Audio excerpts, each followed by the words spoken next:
All right, everybody. Good evening. Welcome to Talking Watches. I'm Tim Wright. I'm being joined by my co host, Tim G. How in the hell are you, Timmy? We're coming live at 5 p.m. New York time.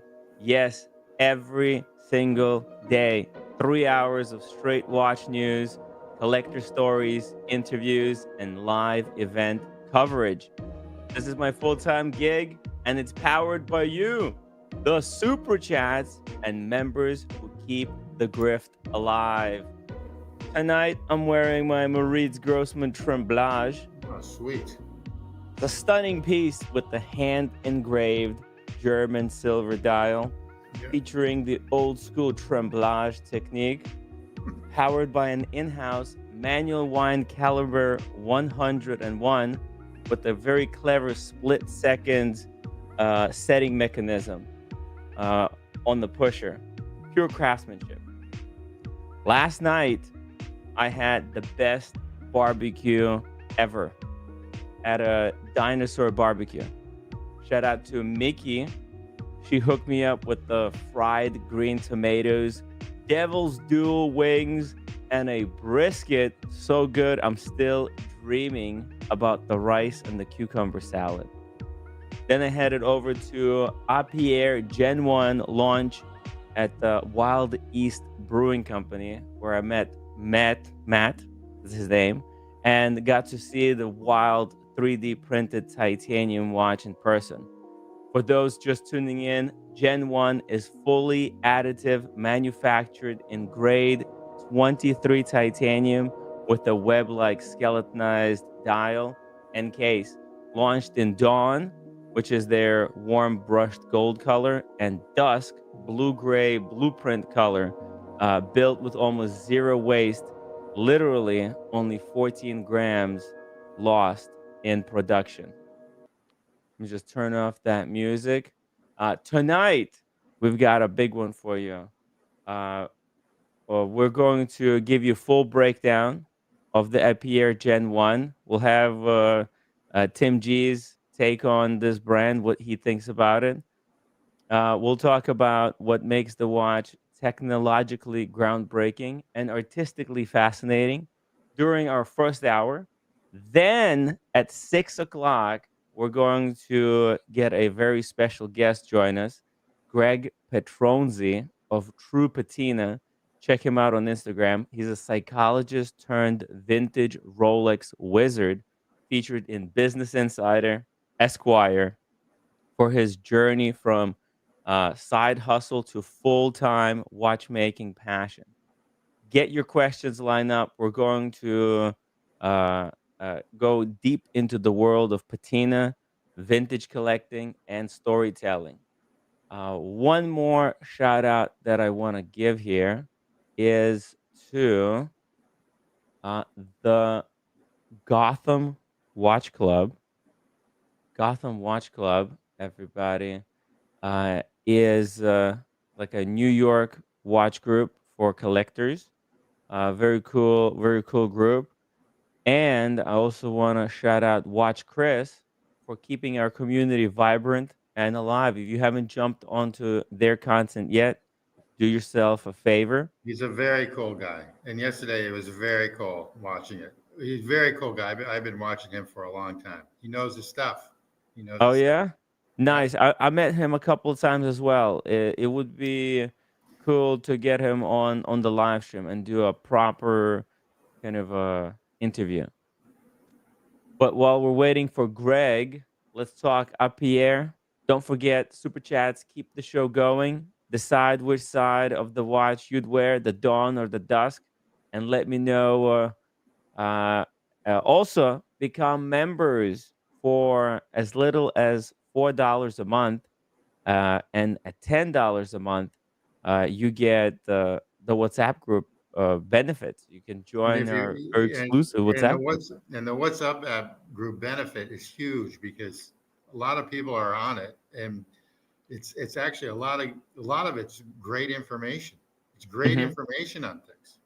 I You can mean, on what to share. do and new watches, and where Timmy is, or where Katz is, or where someone is, and everything else. You know. Yeah, all kinds of behind the scenes stuff happens in the WhatsApp group. So become members and support the show. And remember, super chats. Put your message on the screen, and that's the lifeblood of this grift. All right, let's get the lights, the lore, and the geometry of a Epiierre Gen 1 dial under the microscope, and then we roll right into the vintage heaven with I Greg like it. I like. Petronzi. Yeah. Let's do this. Let's do this. Let's Okay, do it. so what do you think, Tim? I, Uh, I like it. I just trying to figure out how they actually really do that dial. Okay. mm-hmm. I like it, but the dial is really it's kind of mystifying on how they do that. All right. Yeah, how they Yeah. carve it out and whatnot. No, it's not carved out. It's the reverse of carving. It's Okay. all 3D printed. Yeah, I just don't. Even with 3D, I mean, I know. you can make a 3D anything. You can make a 3D cup and things like that on a 3D printer. But I think it's still pretty difficult how they do that. It is, and it goes to show the advancement in 3D printing technology to be able to do something like this because How many of these are they not pumping easy. out a year? How many of these are they pumping out a year? Do you know? So this one is this Gen 1 core release is going to have two finishes, right? It's going to have this yellow one and it's going to have the blue one, okay? And they're going to be unlimited made to order availability. So there's Okay, no that's wait cool. list. That's cool. All right, so they'll get those out depending on the limit. So it's just in time inventory, basically. What you're telling me. What's the movement on these?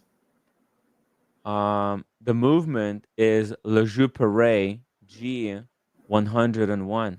Which is a good movement, It is. really good movement.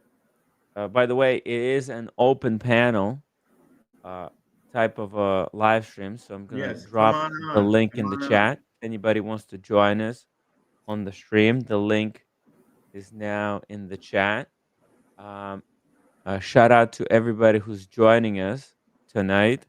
Got Dave F451, JMB. JMB is always reminding people to become members. Come on, guys, become members. For $10, I think it's worth it. You know, with as much that you guys watch these shows, it's definitely one of those things that I think And was extremely generous for the gift that he gave roommate when you were in London like 3 4 months ago. Extremely generous. JMB. Yes, Yeah, extremely generous. yeah, he's So, a really nice guy. He gave me a box of cigars too. oh wow. Mm. Okay. 2 boxes of cigars. All right, there you go. Have you smoked them? Incredible. Is the key. Have you smoked them? I smoked 1 box, and then I still have the other box left over. Okay, that's all I'm right. saving it for special occasion. Maybe I'll There you bring it go. with me to LA. Uh, Yeah, you can bring them. You can do that. It's just in all these cities now, the politically correctness is just gone batty where they don't mhm. even want you to smoke them outside now. I mean, it's just ridiculous. No, So it's that's in New that's the York. craziness of things, you know. New York, you can't smoke cigars. You can't smoke cigarettes Yeah, but in parks.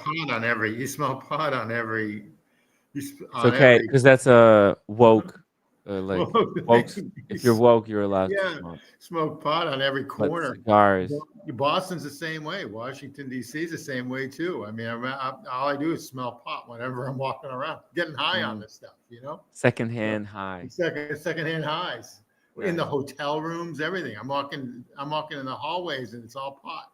These are like 4 or 5 star hotels. Man, forget about the smoking. I was so hammered Yesterday, yesterday. I I believe it. drank too much. I believe The it. You know, free beers, the ones that I bought, and then I had uh, Timmy, I was that's 3,000. treated That at was the like three dinosaur thousand barbecue. that was like 3,000 calories yesterday. But you didn't eat No, all I day. calculated. You didn't eat all day. You didn't eat all day. I So didn't that's the eat plus. anything whole Well, that was day. the other Yeah. thing. You made you more hungry though. That's the issue. But still, yeah, it was like 3,000 calories yesterday. It was mostly beer. From the food, you saw Yeah, I that's didn't good. finish the bread and I didn't finish the rice. But then I had like 1,000 calories of beer alone. Yeah, 300, about 350 a glass. So that's Yeah. yeah, you're around 1,100 right there. So yeah. I was at So 2,500 calories last night. the beer, believe it or not, the beer is what's going to give you the belly. The meat is fine. The meat is fine. The Yeah. chicken wings look delicious. You know, I've eaten. They have like 4 other locations in New York State. They've got one up in Harlem, and they've got Uh-huh. one up in Troy, New York, Mhm. which is near Albany. It's right on the Yeah. Hudson River, way up.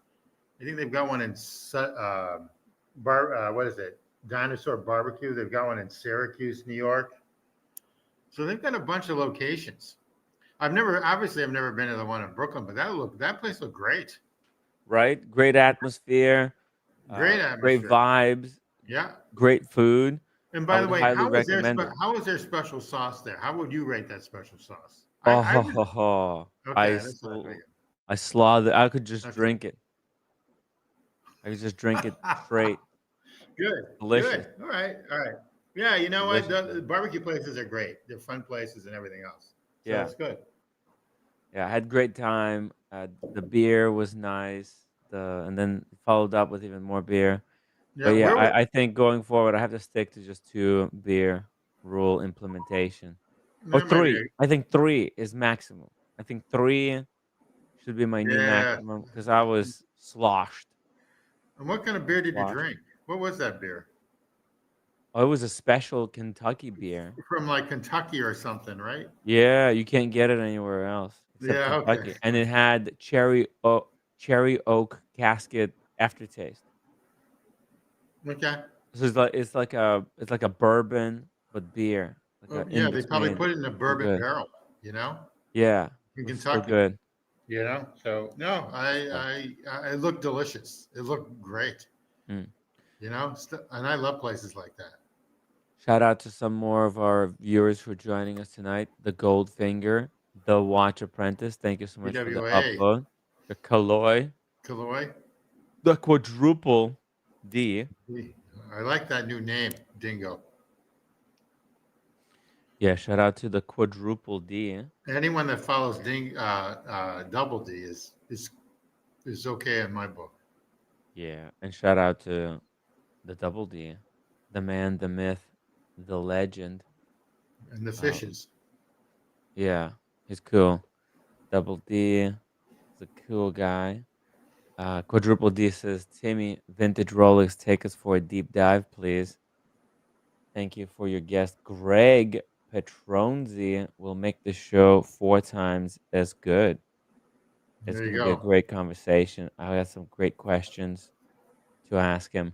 This is the guy, guys. If you have a vintage Rolex that you want to be preserved, you need it serviced, but you want to keep it original as possible, this is your go-to guy. We're going to talk to him about all of Oh, that. that's good to know. Okay. Dude, he works for auction houses, for all kinds of places. Also, shout out to Mona Katzenwell. She was Wow. recently with us on the live stream, shared her beautiful collection. Great collection. Love it. Time flies. Good Time to flies. see you. We got Brenny. Brenny is absolutely killing it. You know, the Aventi website, it doesn't even exist Done. anymore. Done. Done. It's Over. gone. Over. It's like Over. the admission of guilt, right? I think Aventi. he put too much pressure that they just decided to close shop and run. And oh, whoa, look at Are this. they back? Aventi. You see, a statement on current operations are over the past months, Aventi has forced an unexpected operational and financial challenges that have impacted our ability to deliver some customers' orders within our original timelines. Yeah, we spent the money on cocaine and hookers. These challenges It's so difficult. These That's challenges. very. It's that's a noble place to put money. Sure. Hookers are people as well, Yeah, and why not? cocaine. There's Yeah, people you're creating jobs. They're they're creating job jobs. Yeah, creators, yeah. and these challenges have been driven by a combination of supply chain disruptions and manufacturing delays and liquidity constraints. This excuse would have worked during COVID-19, but somehow during COVID-19 they could deliver everything no problem.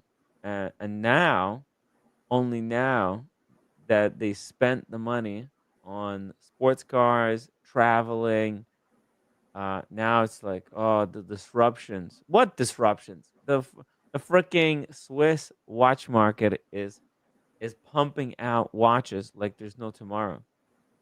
We Yeah, want to be. I'm just curious on how some of these private label watch companies are going to make it. I still can't figure it out. A lot of them,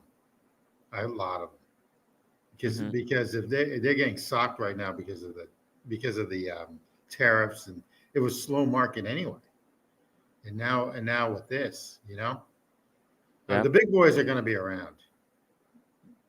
Yeah. Uh, Definitely the big boys are not going anywhere. You saw the factory that Chanel has built.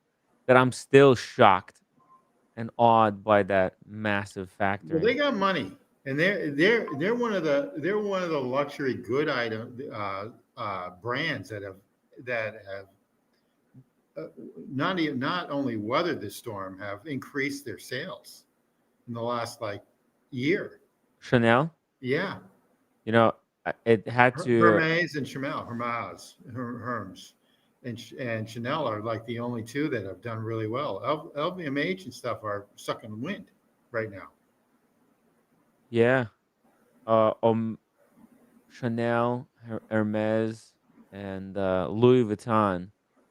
They're they're in it to win it. I They've agree. I think they were just so successful that they reinvested that money. They're ridiculous. The amount of money that Chanel is making, it's not even funny. So it's cool to see them expand their businesses. They're making some classy stuff, so good on them. No, I agree. Keep up the good work, Brenny. And we're gonna maybe have Brenny on the stream sometime soon, and do the full story, from the beginning to the end. And did you know that producer Michael is scrubbing videos? They're cutting out segments inside videos where they showed Aventi watches. And Really, yeah, that's kind of scumbaggy. yeah, That's dirtbag. Okay. and I you know and get I used to like him. I don't like him as much anymore. I used to dude, like. and get this, He lost my he basically lost my confidence. It's too bad. and get this. Um, Paul Thorpe Yeah. deleted the Aventi video. Okay, Oh, and his interesting. buddy Danny did a video kind of exposing Aventi, but like the whole video, he pretends like he cracked the case, didn't even mention or give credit to Brenny. Oh Like, wow, that's kind of yeah, scumbaggy too. yeah, That's too bold. they're acting like heroes. That's too bad. Oh, That's too bad. hey, look what we've You know who done. I We're like? bringing you this news. The Yeah, guy how from about credit Switzerland. the guy who hasn't slept in 3 weeks? Yeah, that's too bad. Yeah. The guy from Switzerland I really like, and he was humping Aventi a lot too. But I still like him a lot. He you know when a new brand comes out, they don't know. They were Oh, hyping that. Marco. Yeah, that's it, Marco Marco. needs to wake up. He needs to wake Man, up. He sometimes thinks there's a contract. He thinks like he's under obligation if he doesn't take the video down. Wait, is it still up? Hold on. Let's just let's check. just take a look. I like Swiss him a Watch lot. Gang. I really do like him a lot. One of the other reasons why I like him is he likes Yeah. Laurent Ferrier. But I do like him a lot. It's a great channel. One of the best channels on YouTube. It's a top. It's Yes, it's one of the top three channels, I think. He Aventi. does a good job Oh, interviewing. It's still oh there. wow. He's got like Four. 1, 2, That's too 3, bad. 4 I videos. wonder if he'll say anything Rooking. about them after. That's the. Damn. He should I take didn't these know he had that down. many. Yeah. I didn't He, know he made he this many seems like a videos. really good guy, so I'm not going to. I, Nobody's disputing his character. I just think because he thinks he's got an obligation to these guys, maybe that's why he hasn't acted yeah, but yet. what kind of obligation do you think he actually has? You know? Well, maybe he thinks like he doesn't want to take down the video because it's a good quality video. Well, I don't think he should take down the video. I don't think he should take down the He video. should. Why not? Really? You think he Yeah, should? yeah. Because he's at this point, he's dude. This is like Oh, I don't think he should. the brand doesn't exist anymore. They acknowledged that they owe people money, and in the video, like they talk about where you can go and buy it. Like it's a promo thing. Look, listen to this. Yeah. Brands or watchmakers you want to see more in the channel in 2024. Thank you for watching, Wait, wait, wait. and more people will pay attention to them. I wish you all guys a happy No, holiday no, no, hold on. and nicely Yeah. indeed with the Aventi logo and some carved out vents so you don't sweat too much. The price for this unique watch is 25,750 Swiss. $25,000 for this watch. Man, that's like They're every good smoking watch. crack. Yeah, that is like the between the $1,000 and $5,000 watch now too. There's just too many in that price range. There's too many good ones in that price range. It's really you can get a proper Breguet for this money. Well, you can get you can get a you can get a Patek for 25,000. That's on a secondary market. I mean, I you know. Check this out. 25,000. Let's see. What can we get for 25,000? Oh wow, look at this. You can get Lange Moonface for 30. Okay. Oh here There's a ton of watches for 30K. Ulysses too. Nardine in gold. Dude, you can get so many. Oh, what is this? You can get Yeah, a I just Yacht looked at that. Master. I actually just looked at that. I called them on it. What Good is price. this? Is that it's rose gold? Yeah, which I Oh, prefer the 40 that's your mil. dream watch. You can get your dream watch No, I don't know if it's my dream. versus the scale Yeah. because the problem is that there's people watching this video and they think this stuff is for sale and they might accidentally go and buy it. You know, that's the Oh, problem. I don't know about it. I don't know. Let's see if let's see if there's Avantes. Does European Watch Company have Avantes for sale? A what? Avante? Does European watch companies have any Avantes for sale? Oh, dude. You think they're gonna be collectible? I don't know. What do you I think is don't gonna be know. the future I don't of know. Avante watches? I don't know. I don't know. That's a good JD, price. That's a good price for this. You know, that's a really good price for this. yeah, it's a Because lot they of go watch. around 34. They go around 34 now. They've all raised their prices. I was looking at Vacherons because I had to call the guy because I still have my $10,000 deposit in Chicago. I had to call the guy, and Vacheron just recently, not recently, but they increased their prices like 6.5%. So everything went up even more. It's like, dude, how much more of this stuff is going to go up? Silly. JDMTL says, Timmy, whatever happened to Gorilla that used to collect vintage Rolex? Is he still around? I don't know. He went to a Bitcoin conference and never came back. Very unfortunate, but thank you for the upvote, JD. Also good to see Matt. Matt, thank you for the upvote. The Watch Apprentice says, Tim, you didn't eat all day. It showed. Was I like famished? Is that why? Uh, David H, welcome to the stream. David H. Right. David H, the man, he's The got man. the 36 day date. He's into 36 day dates. Good. It's a I'm nice kind of watch. with him on this one. I agree with him 100%. Especially someone convinced me on the stream last 4 or 5 days while I was like watching it late. That 36 is day date's the way to go. Who was that? Was Sean and who was talking about that? I Someone think it was was talking about. Sean. I think Sean I think it's the way to go. and Unless you've Dingo got. Dave just I think. recently got a Yeah, I know. I 36 mil saw it. day Really, day. really nice. Congrats. I think that's part of the reason why Dingo Dave got it because he really admires David H. So he got himself a day date. He Why does. not? Way overpriced. That's way overpriced. Ton Okay. of money, but Yeah, that's their new model that has the rubber on the sides. It's wow, way overpriced on the secondary market. They want way overpriced. That should what be do you like think about low that? 40s, high Rubber, 30s on the side. I don't like wow, it. I don't like that, to tell you the truth. I don't like that right? rubber. It's kind of strange. A lot of rubber. As a I don't matter of like that fact, much rubber but the either. problem is that what happens to the rubber in 10 years?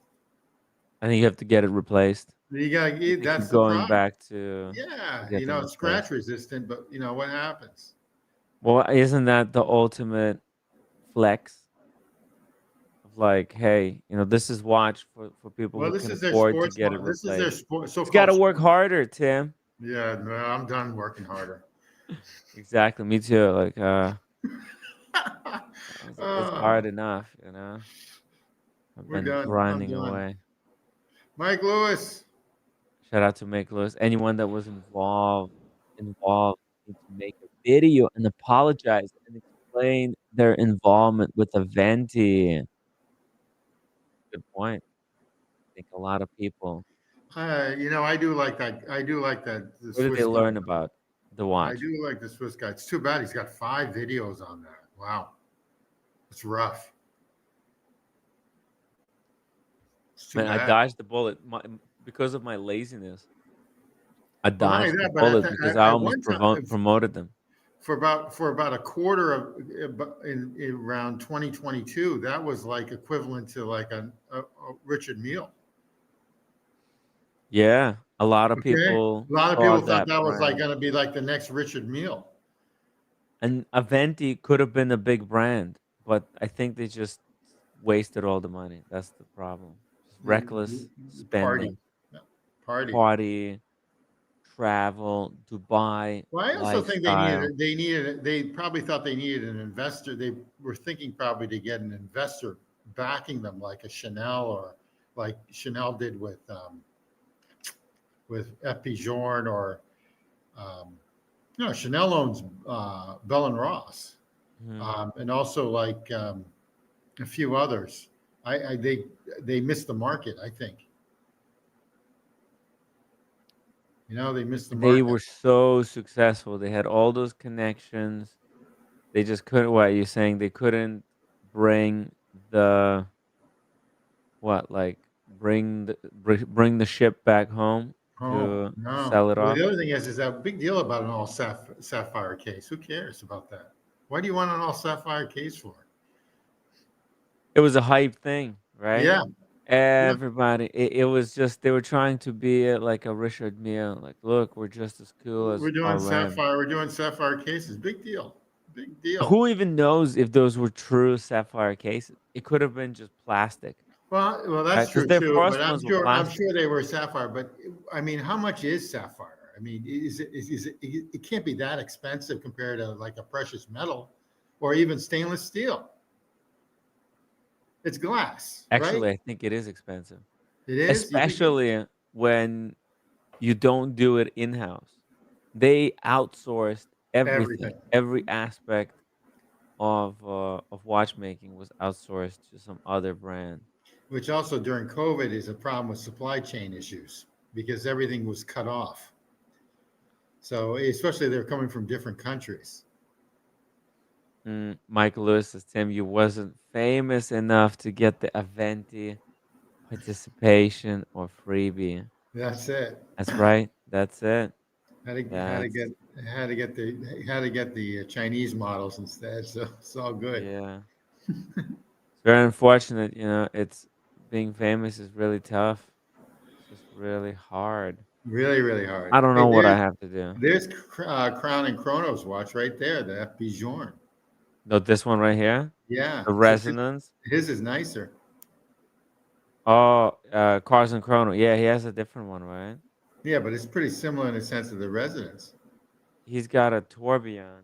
Yeah, which is better. Tourbillon, I guess, is different though. The thing is with an FP Journe, the resonance, this is their hype model. Well, I think this is this is This is their their Panda Daytona, like. yeah, Right. exactly correct. This is their marquee. This is their signature right here. Even though I Mhm. do think the Connement Blue, which I had for 8 months, was is is another one of their signatures. I think this is really their signature. Yeah, that's the one. If I could get any watch from FP Journe, I would take the chronometer blue actually, not this one. Look, I like it. It's cool. All right, A it was all right. chronometer blue is better. And you still have yours or you No, sold it? I got rid of it.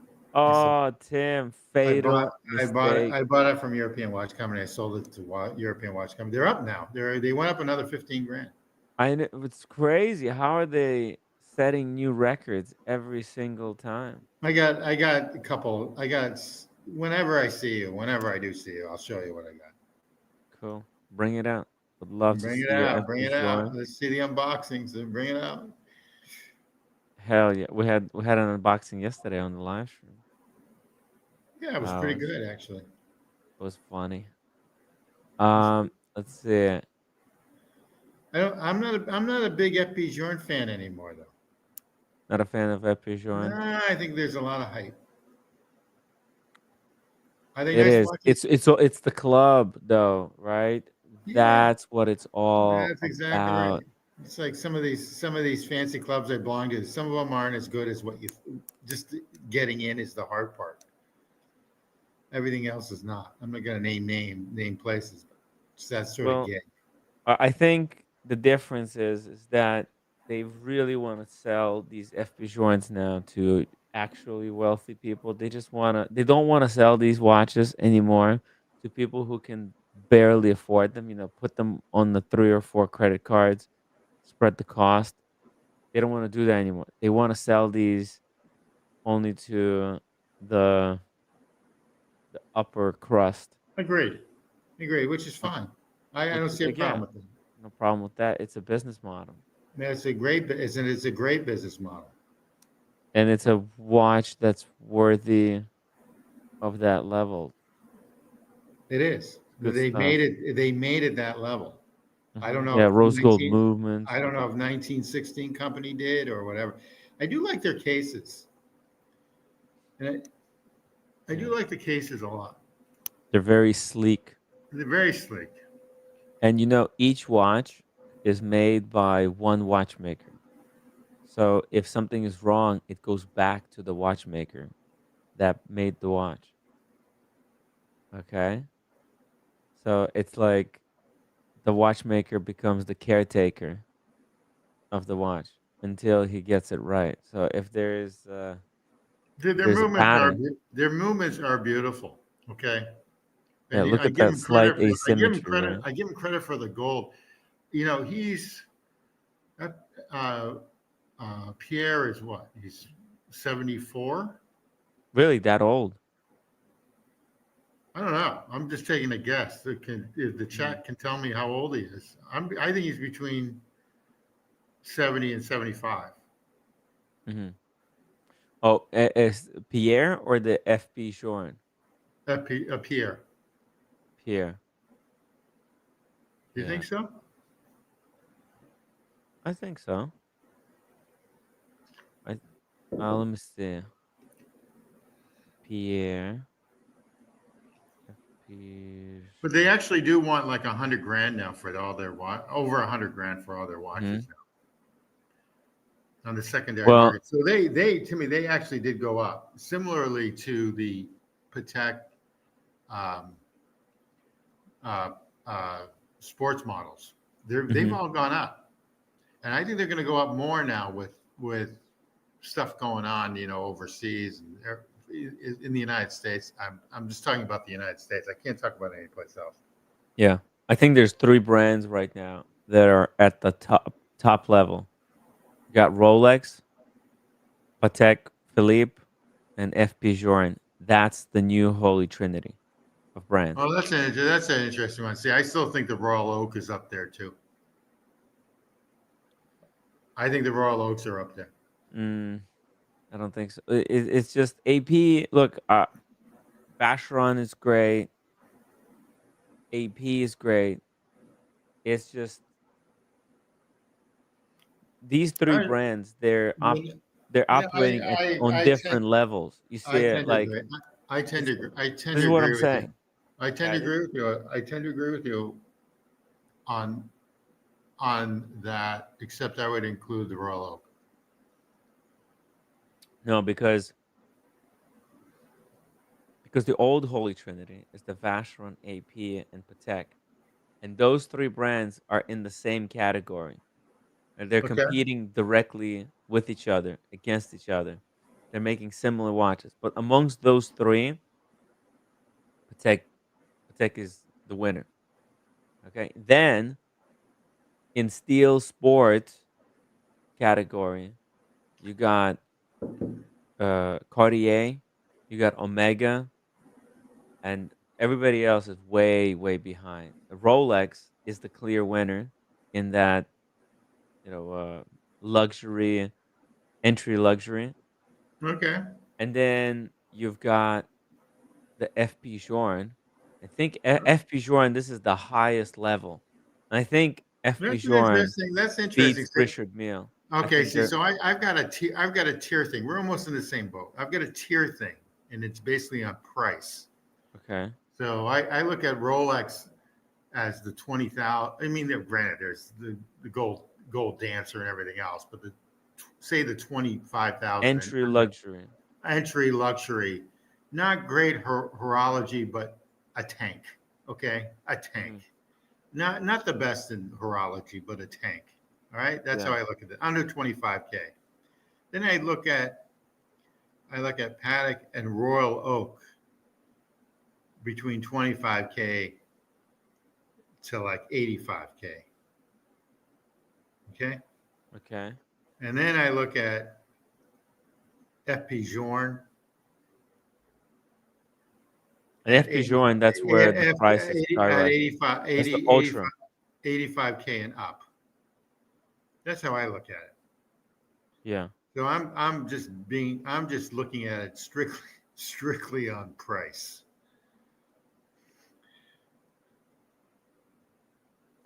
So there's like the entry luxury, which is Rolex. Yep. There's the super luxury, that's the Patek Philippe, Yep. and then ultra luxury, that's your FP Journe or FP Richard Journe. Mille. And a matter of fact, I can even double down on Audemars Piguet, because I think in our watch community, okay, in our watch Yeah. community, all the unboxings were fabulous. Hmm. Seikos, the Rolexes, the Daytonas, the RMs, all fabulous. The only one that I would ever really want to, I think, better than Sex with a Hot Blonde Hmm. is Constructs, Royal Oak, Salmon Dial. Construct. Yeah. Oh, time is human construct. Yeah. Okay. I think That's a great that to me watch. That's a is great one and done. Just a piece of that. art. Well, yeah, I think it's a little bit Yeah. too formal for one and done, but it's the ultimate grail. Okay, one of two. You need two watches. You need that Royal Oak salmon dial, and you need a daily beater like a Yeah. Seiko or a Casio or a Citizen. So with Or better yet, just get a Rolex Explorer. or get something like this, Or like get something like this. innovative. How much does this run? Under, I think it's around 2,000 pounds. That's not that bad. Where are they made? Completely in UK. Even better. Okay, good. That means it's Right. only a 9.5 tariff to the United States. 9.5. Exactly. 10%. 10% tariff, man. It's see, check this out. Watch We this. design, build, assemble, and manufacture our watches. After our parts come from Epiierre when they're 3D printed, they come here to Sylvia Engineering to be 5-axis CNC machine. Boom. Our parts arrive near net. They're raw, straight from the powder bed. From here, it's all about refinement, creating those perfectly flat sealing surfaces to achieve water resistance, and internal milling that lets our color plate sit snugly behind the webbed titanium dial. The outside also gets machined for prepping the surfaces for precision grinding, achieving that uniform, blemish-free surface that you expect from a premium watch. Nothing is off the shelf. Every operation is custom toolpaths, fixture strategy, feeds, speeds. They're all tailored in Fusion, straight from our CAD model. Look at that machine. Where did it So get we that? also handle our bezel turning. Each one must meet the mid case exactly on fit, finish, and form. There really is no room for guesswork here. This is where the printed parts become real watch components, where the raw shape becomes a working watch case. And none of it can happen without precision and partnership. But even with all this engineering behind us, not everything went to plan. In the next episode, you'll see why this titanium dial was no plain sailing. Oh, in Switzerland, they worked their ass off in order to perfect that the dial.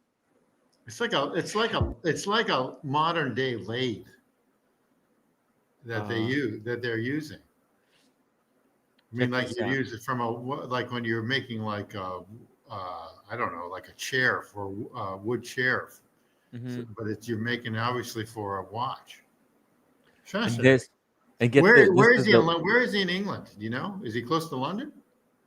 I think they say he mentioned it in the video where Okay. they were. I didn't exactly hear, but Well, it's all in have like UK. Kojak TWA or someone or the red monster go and visit him. Look, you see, that's the It's powder. it's a good looking watch. It's a good looking watch. A lot There's of no stuff doubt about it. involved to make it the way they. The question is, are they going to be around in 5 or 10 years? Not to be mean. Well, I think there's some interesting research that's going on here, right? He is one of the first, if not the first, at a watch where so much of it is 3D printed, and 3D printing. No, it's Which very is, yeah, interesting. I it's like. incredible. Yeah, I think it's cool. One of those really cool Very, things. very cool. Very, very cool.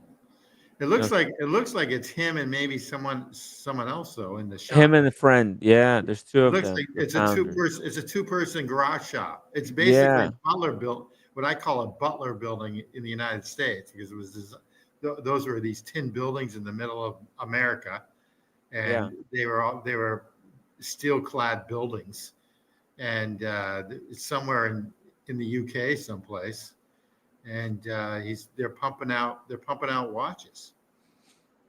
These are the two guys, Matt Oosthuizen and Sam White. There you go. One is the designer. Matt is the designer. Is the guy that I met, and Sam is the engineer. Okay, so why isn't everyone doing it this way? As an expert in additive manufacturing, that's a question Matt asked himself, having produced optimized, sustainable components in many different industries. Matt thought Sam would be interested. As it happens, Sam had similar thoughts. Together, they saw the potential to transform the way we conceive and build watches, and the rest is history. There it Pretty is. cool. And they're pretty It, young. They're pretty young guys. They look a little younger than you, Timmy. yeah, very young. So it's good. They have much I like the brighter future ahead of them than yeah. me. Just No, that's not true. online grifting. That's not true. You could jump on board with them. You can be like an investor. Oh, I don't have any money to invest though. I could. That's what I was thinking. Maybe I should sell a couple of my watches and invest into a A company watch or company. something. Yeah, like what do I do? You like well, How do I make some money? Studio Underdog's too late. Okay, Oh, they're already. Yeah, they're they're gonna be done. bought out for Yeah, they're bought millions out. any day now. Obviously, you're lucky you didn't invest in Avante, right? Yeah, I got lucky on that one. Dodge the bullet. Dodged a bullet, right? Avanti. That's an interesting thing because I'm in the process of, believe it or not, United States is being like is finally being what I call conquered. It's getting too many people, 360 million, and Is I'm it in. too many though? I don't feel like we've got. Well, you just got to hear me. You got to hear me out on this. Okay, I'm Okay? listening. You got to hear me out. So I'm in the golf. I'm in the golf courses. Okay. Okay. And there's like 4 new golf courses. They're called destination golf courses that you stay there, and they're 5-star type places. You stay there, you kind of hang out. Costs a fortune to get in, but once you're in, you kind of hang out. You bring a client, you bring yourself, you bring your spouse or significant other or whatever you're into. Kind of hang out there for a couple of days, and it's kind of like a retreat. So the land in the United States is becoming less and less like, believe it or not, it's scarce. So Really? they just opened one. They just opened a new golf course in, well, they've got 3 actually in Aiken, South Carolina, which is horse country. Okay. So I'm heading there in September to take a look at these 3 golf courses that just started out our destination. And there's one near University of Alabama that used to be a golf course that a guy from Michigan just started. So I'm heading down there. I'm going to decide on another club where I should belong. I'm just doing it so my son can eventually like go to these places when I pass away and they are impossible to get into. That he's got some sort of legacy. That's the only reason why I'm doing it. Also, for me to have some fun. So Right. I'm going to this. I'll mention them. I'm going to this place. Going to like I'm going to this really nice place called the Tree Farm Club in South Carolina. I'm going to this other place called the Camden Country Club that's been around for a long time. That's like a Donald Ross course. And then I'm going to this place that's brand new also called Broom Sedge. And they just basically just opened up within the last 4 years, 2 years. And then there's one down in Alabama called the Cole Club, which used to be another club. And so I'm heading down there in September to check out all these clubs, see if they like me, if I like them. And if I like them, I'll sign on the dotted line and I've got another golf course to play at. So I can get the hell out of the South. North. So that's what I'm saying. I think the United States. So I don't think the next generation will see this again. I think the land is going to be all tied up in the United States. Really? Yeah, I think this is like the last virgin-y place. These are the You mean last virgin-y areas left. you mean for like urban sprawl kind of Yeah, I think living? urban It's gonna sprawl. be all I think these cities will be like big cities. either you're going to be super poor or you're going to be super rich. Like New York, obviously, is like that now. I don't think there's gonna be any overpopulation problem. Nobody's having kids anymore. So if anything, I don't know. I think Yeah, I agree. there's gonna be lots of Agree. free I sort space. of agree with you, but I think that the opportunity of buying property is going to be a lot harder. And I think that only the super wealthy will be able to buy property. Hmm. That's what I think. Yeah, yeah. It used to be that the property was given away, right? When A lot United of stuff States was was given. A developing, lot they of were stuff. just Yeah, giving away land for a lot of free stuff. if you just go there and settle it. Like they don't do shit like that anymore. Well, in Tennessee, if you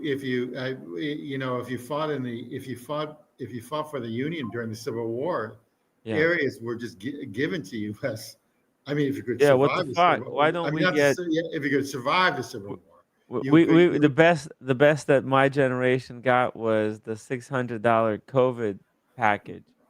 And then that was made such a big deal like, "Oh, wow, you got so much." No, I agree. But anyway, let's go back to watches. Ah, The I'm just That's looking at interesting. this I don't stuff. know Yeah. what kind of rotor is that. That's, I believe, hand painted by the dial artist that I recently had on the show. Right? Yeah, but it looks like it was like one of those things that when I was a kid, that you just throw paint and it'd be like a centrifuge and it would just throw paint on it. Yeah, I think And some of it is painted. Some okay, of it is like splashes, yeah, like you said. And then there's this astronaut that's painted. And oh, then it the is whole an thing has to astronaut. be sealed so it doesn't so I the see paint it. doesn't come off. I see it now. Is that a tungsten rotor? Definitely not a precious metal rotor. Oh yeah, That, I'm not sure. okay, But this is their well, that's previous pretty cool. Okay, creation that they've done. This one. This was the previous case that they've 3D printed. it's pretty Pretty cool. cool, right? Interesting The watch. rubber Look at strap that looks, packaging. yeah, the packaging. The rubber strap looks like a Aquanaut strap. Oh yeah, it is. It does have a little bit of that kind of a pattern. Okay, and the lugs look like what's the brand that's really The selected? buffoon, I think. Bethune. Thank you. The buffoon. Buffoon. The buffoon. The Yeah, buffoon. Bethune. So the legs look like Bethune, and the strap looks like Aquanaut. Mm-hmm. And Not there's like bad. hand It's painted not bad. details. Yeah, it's cool stuff.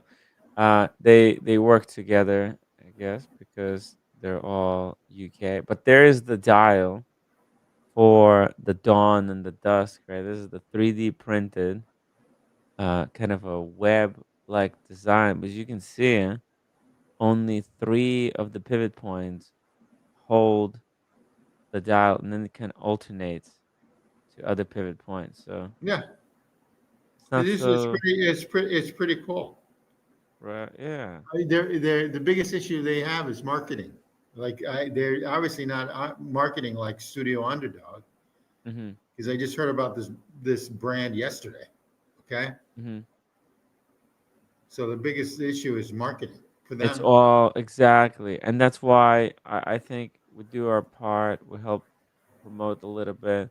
This would be good for just people in the industry. This is a great watch for people who are working in like 3D design already, and like they just want the watch. You know what I mean? Yeah, Because no, I agree. I definitely agree with you 100%. right, because you're getting something. My kudos to them. I mean, they Yeah, give them credit. Also, they yeah, got to watch cash flow and everything else. So it's a lot tougher than what they think. Even to fly over here, yeah, fly over here to stay at a hotel. I mean, it's four, 5 grand right there. yeah. Oh yeah, and then the Easy, beers that easy.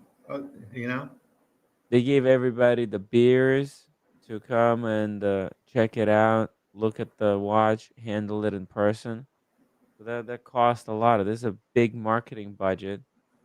Well, not like big, right? This is not. They're not backed by $1 billion hedge fund, right? Yeah. They're just they're just doing it themselves from scratch. It's like Well, that's the thing with Bremont. Bremont's going to make it because of Bill Aikman. Bill Aikman is, hmm top 100 wealthiest people in the world, and he bought yeah. them. Oh, it's But easy to do when you get Bremont, no matter what, is going to make it. They changed their model.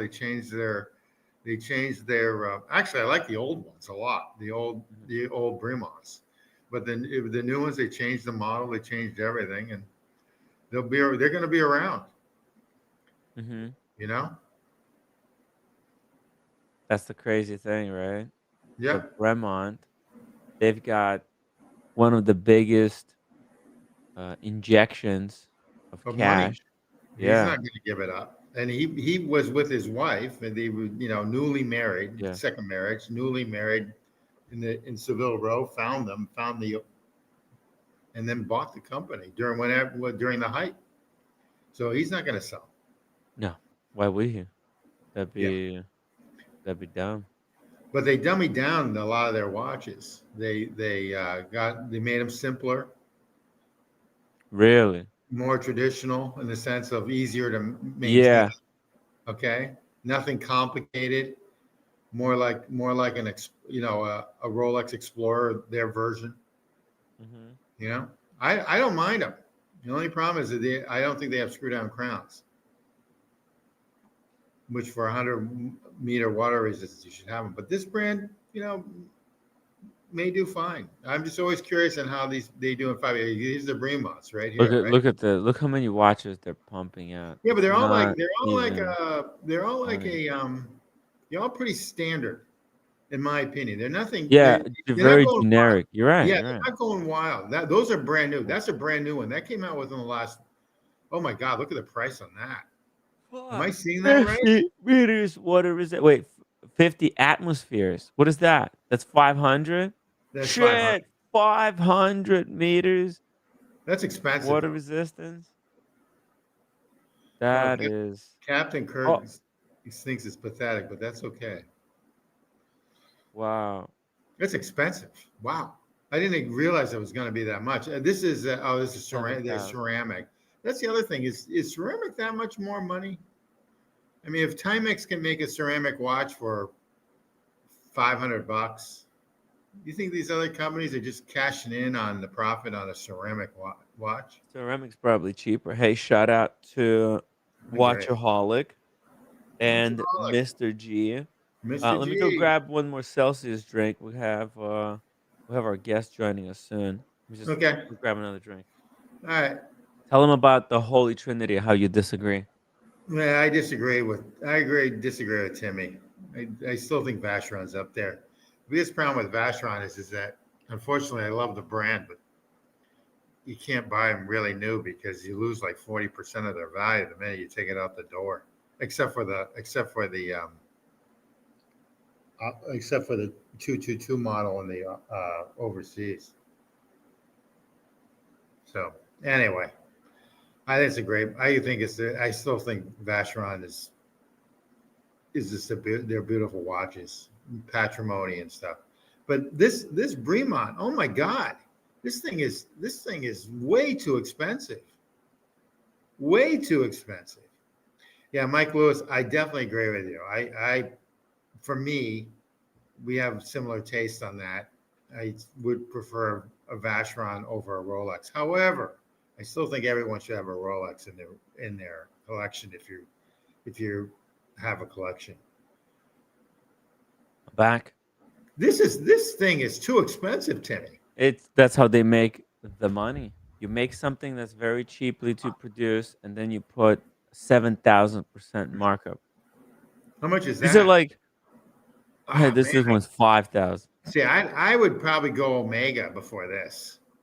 I know, I right? get This is a mega I pricey. get an Omega Railmaster before this. Or the other brand. What's that? With the wings. You know the one with the wings? Oh, Breitling, No, no, no. Longines. This is like a Longines. Longines to me. Well, that Seems like that a, dial looks like an Omega, for Christ's sakes. Doesn't that dial look like an Omega dial? Am I like? Oh yeah, I go for Tudor too. Yeah, you're right. no, I'm not a fan of this bezel as well. It's not very functional. Like, That how do bezel. you actually use it? Because it doesn't have the markers.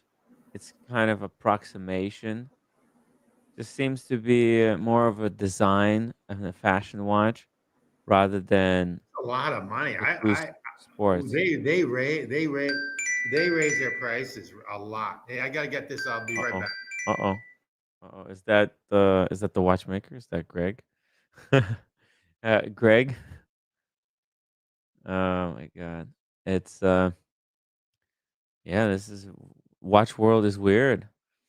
Captain Kirk nailed it. Okay, let's see. What is he talking about? What is Captain Kirk is talking about? No one loses if they keep it. And it screams China made. Ooh. Oh yeah, it does kind of look like one of these brands that they really, really increased the price. and lowered the cost of manufacturing. It's the whole thing. But regardless, guys, regardless, we all right. We've got our guest joining us here. Let's Tim G is just getting the door. Let's bring on Greg Petronzi. Hello, sir. Can you hear me? I can hear you loud and clear. Hello, hello. Hey, my friend just went to get the door. Let me just introduce you really quickly to my audience. Sure. All right, everybody, grab your vintage dials and get ready. I'm thrilled to welcome back a true legend in the watch world, Greg Petronzi. He's a psychologist actually, Yeah. turned a Rolex whisperer behind behind True Patina, a name known among collectors and auction houses for bringing vintage beauties back to life. Featured in Business Insider and Esquire magazines, Greg traded academia and therapy for crackled dials and faded loom, becoming one of the most sought after vintage Rolex restorers. Not to mention, he's the founder of True Dome, a modern solution to the fragile Super Dome acrylics.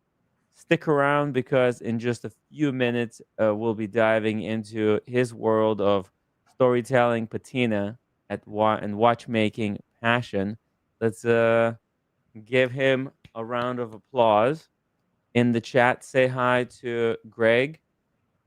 Greg, welcome to the live stream. Hope you're doing well. You said you got about an hour with us. Yeah, thanks for having me. I appreciate Doing it. good. Okay, fantastic. Hey, just before we start, how was your day and what you got on the wrist? Sure. My day so far has been good. It's been a mixture of actually watchmaking and therapy. Some days are a little bit more watchmaking. Some days it can be a little more therapy. Today, right now, I've got this Panerai Bronzo 1074 on the wrist. And I'm sort of as a hobby, a side hobby right now. I'm making straps for them as well. So this is a strap that I made. It's triple layered Barollassi Carlo veg tan leather, and it smells like Italy. So it just sort of Nice. like had to go on this watch. But for those who know me, I tend to switch watches pretty often throughout the day. So this will probably last for at least half of our discussion today, and before I switch to something else. And it's just part of my ridiculousness. Try to enjoy as many watches as I possibly can. Fantastic. That's what it's all about. We love kind of hearing different people's quirks around wristwatches. Yeah. A lot of people know that I rarely set the time on mine, and we all got like different quirks that we do. I often joke that the majority of the time that I'm looking at my watches, I have no idea what time it is. It's just because I'm looking at the watch, I'm not actually looking at the time. Exactly, because it's how the watch makes you feel wearing it or just looking at the dial. It's about the memories that the watch represents to to the owner. I think that's why what you're doing is so important for the watch collectors. Mm-hmm. That's why I've actually asked you to join us on the stream so we can kind of talk about what you do. Can you tell us about like what inspired you to move from psychology to restoring vintage Rolexes? The funniest thing is that it wasn't really a conscious decision. There wasn't ever a moment where I was like, oh, let me just do this instead. No, I spent the majority of my life preparing to become a psychologist. It was a big deal. It took about 12 years, and I love it. It's a field that I still very much value, enjoy, and I don't ever see that ending. But what is interesting is that I had always been very passionate about watches. And when I finished my doctorate, I had time on my hands to do something other than, study and prepare to try to get licensed as a psychologist. And I developed and sort of fostered a friendship with a watchmaker named Rick Deitel, great guy. And I started just sort of asking him, what do I do? Like, I'm just curious, how do I, take this how do I encase this watch? I want to get some dust out of underneath the crystal. How do I do this? And he started telling me little by little, this is what you do and this is how you do it. And then I took a sort of watchmaking 101 course with a friend of mine over at New York Horological Society. And I found that to be really fun. And also really easy, which was sort of ironic because a lot of the things in psychology came easily because I liked them, but things like statistics never came easily. It was like I had to force that to be something I'd learned. But the watchmaking, just the things that we would be asked to do, I would do them. I'd do them quickly and efficiently, and then I'd look around the room and people were still sort of halfway through whatever it was they were working on. So I kind of got this idea that I might have a knack for this. And before I knew it, I was working on my own watches. And then I was working on friends' watches. And then I was working on friends of friends' watches. And once I started getting requests from folks that I didn't know who they were, I realized I better take this seriously. And so I got, I formed a official business. I got insurance. I got all the proper, bookkeeping stuff in effect and all that. And it just sort of took off. And what was interesting is actually COVID, 2020 is when everybody went inside, and that ended up being a time when the watchmaking expanded quite a bit.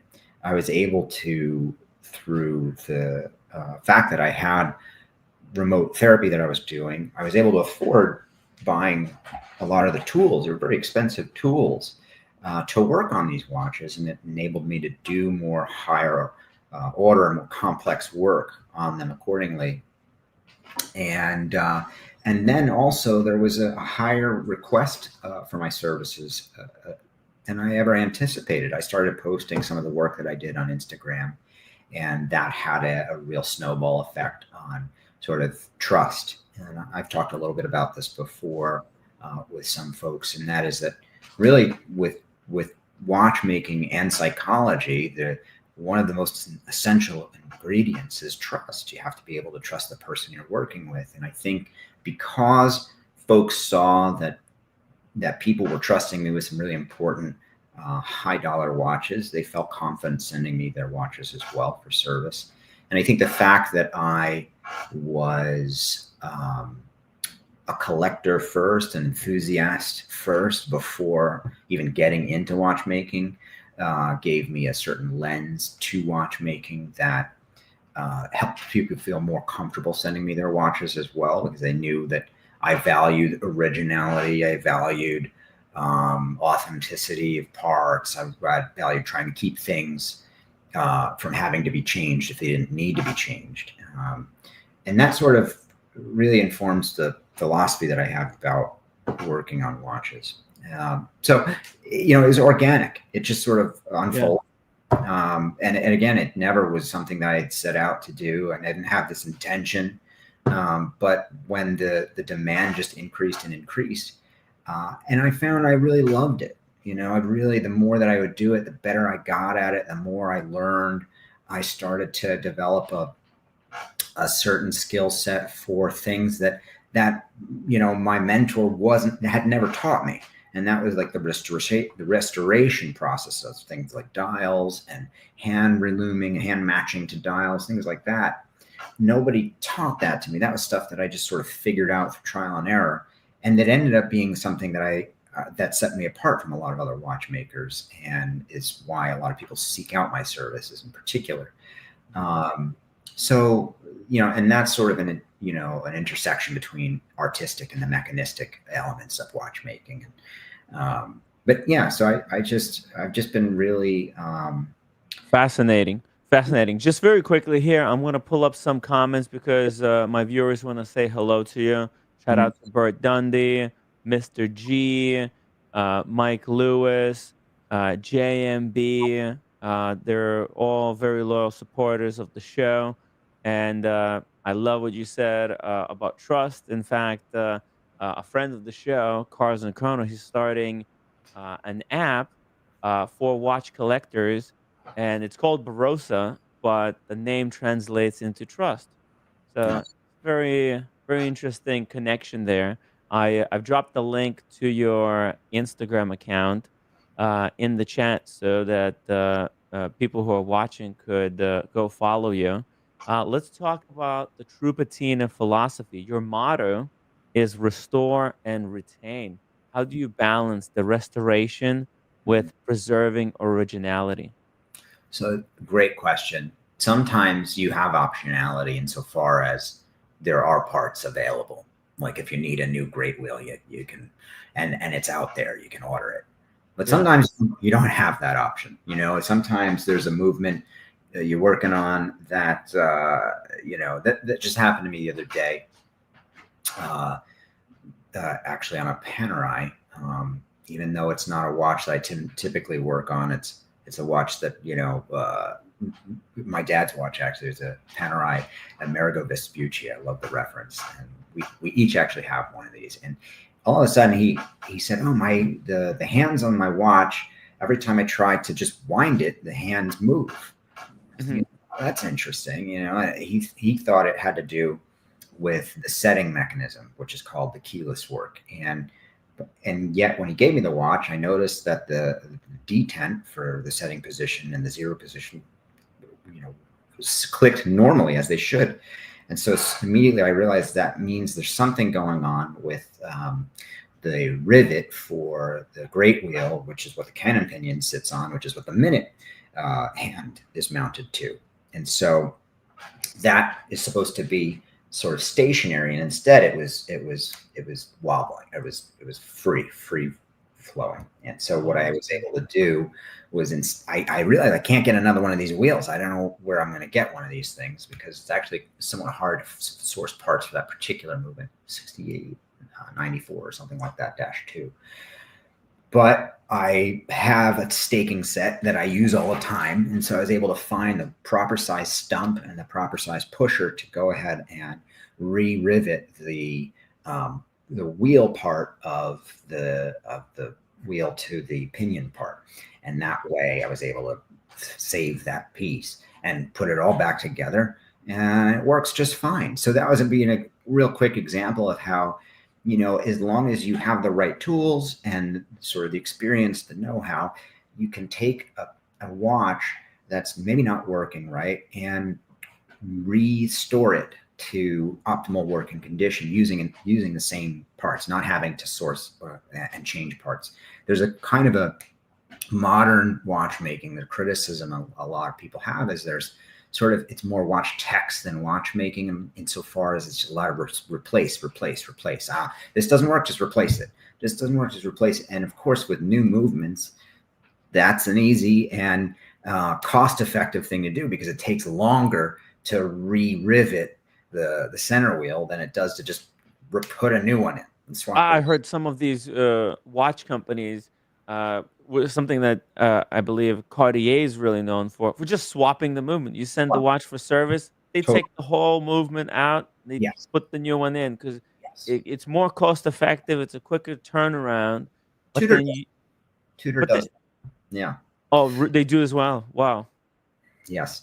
So it's, it's and a lot of people are saying, well, this is, kind of,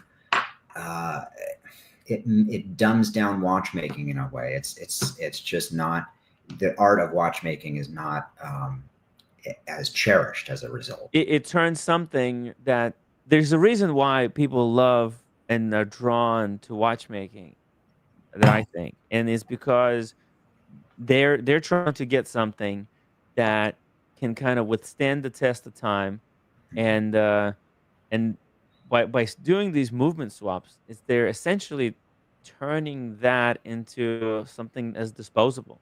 Yeah. Like what's the point then, right? The whole point was to make something that will last forever Yeah. into just, hey, it's just, it's into just business.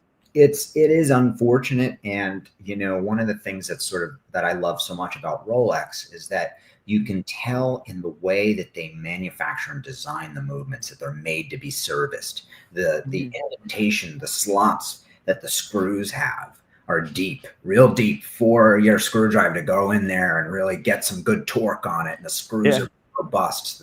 The bridge plates are robust. But if you work on some other watches, that it's funny because sometimes people ask, how do I get into watchmaking? And people initially think, well, let me go buy some cheap movements and work on them. The funny thing is, the cheap movements are actually harder to work on in a lot of cases than the more expensive ones, because they're not really made to be serviced. They're made to just be swapped out and replaced. Whereas you work on a Rolex movement, they're made to be serviced, so the parts are more robust. And in a way, they're sort of just more mechanically sensible, so they go back together in a more efficient way. Not all the time, granted, but for the most part. Now, but to your point though, yeah, I definitely think that what you want is to feel like you've got this thing that has longevity to it, that you can make last for a long time. And again, as a result of the fact that I largely do vintage watches, sometimes I just don't have the luxury of replacing a part if it needs it. And so I have to figure out, how do I get this thing to work again? Hairspring work is another big part of that, figuring out how to reform the hairspring if it's been deformed. A very common error is that the hairsprings are out of whack. They're either out of flat or out of round, out of true, as it's called. And that will really impact the timing of a watch. And so sometimes you have to go in, and I do it under a microscope and reform the hairspring. And that's a big savings in terms of, sometimes, because sourcing another balance complete can either be crazy expensive, if possible, or just you can't source these things. And then it becomes the non-original hairspring. But you're saying the original steel hairspring that could be tuned and brought back to life. What about these silicone hairsprings? It's a big debate in the watch space. People don't like them. They're disposable, right? There's just, once it's done, it's done. I personally don't like them. I'm biased because I do have a lot of hairspring work. So I like the knowing that I can fix it if it's deformed, if it's been compromised. But with the silicone hairspring, if it's deformed, it cracks. It doesn't deform, it cracks. So you can't do corrections on a silicone hairspring. It's kicked. It's done. You just need a new balance. But look, there are perks to them as well. I mean, they're not anti-magnetic, anti-static, those sorts of things, and so they less maybe compromised through temperature variation. So there's good things about them too. But as a person that services watches, I actually prefer an alloy hairspring that can be manipulated if need be. And then that's sort of, again, a philosophical variation that some of the modern the contemporary watchmaking houses have debates on. Mm-hmm. By the way, we are joined on the live stream with Tim G and Mr. Katz. They're regulars on the show, big contributors to our discussions. If you guys have any questions, feel free to jump in, but we are under time constraints, and I've got some very important questions that I want to get through here with Greg. Yeah, feel free, guys. I think in the last 10 minutes, I'll have a lot more opportunity to get you guys in on the conversation. Okay, yeah. I'll start. Hi.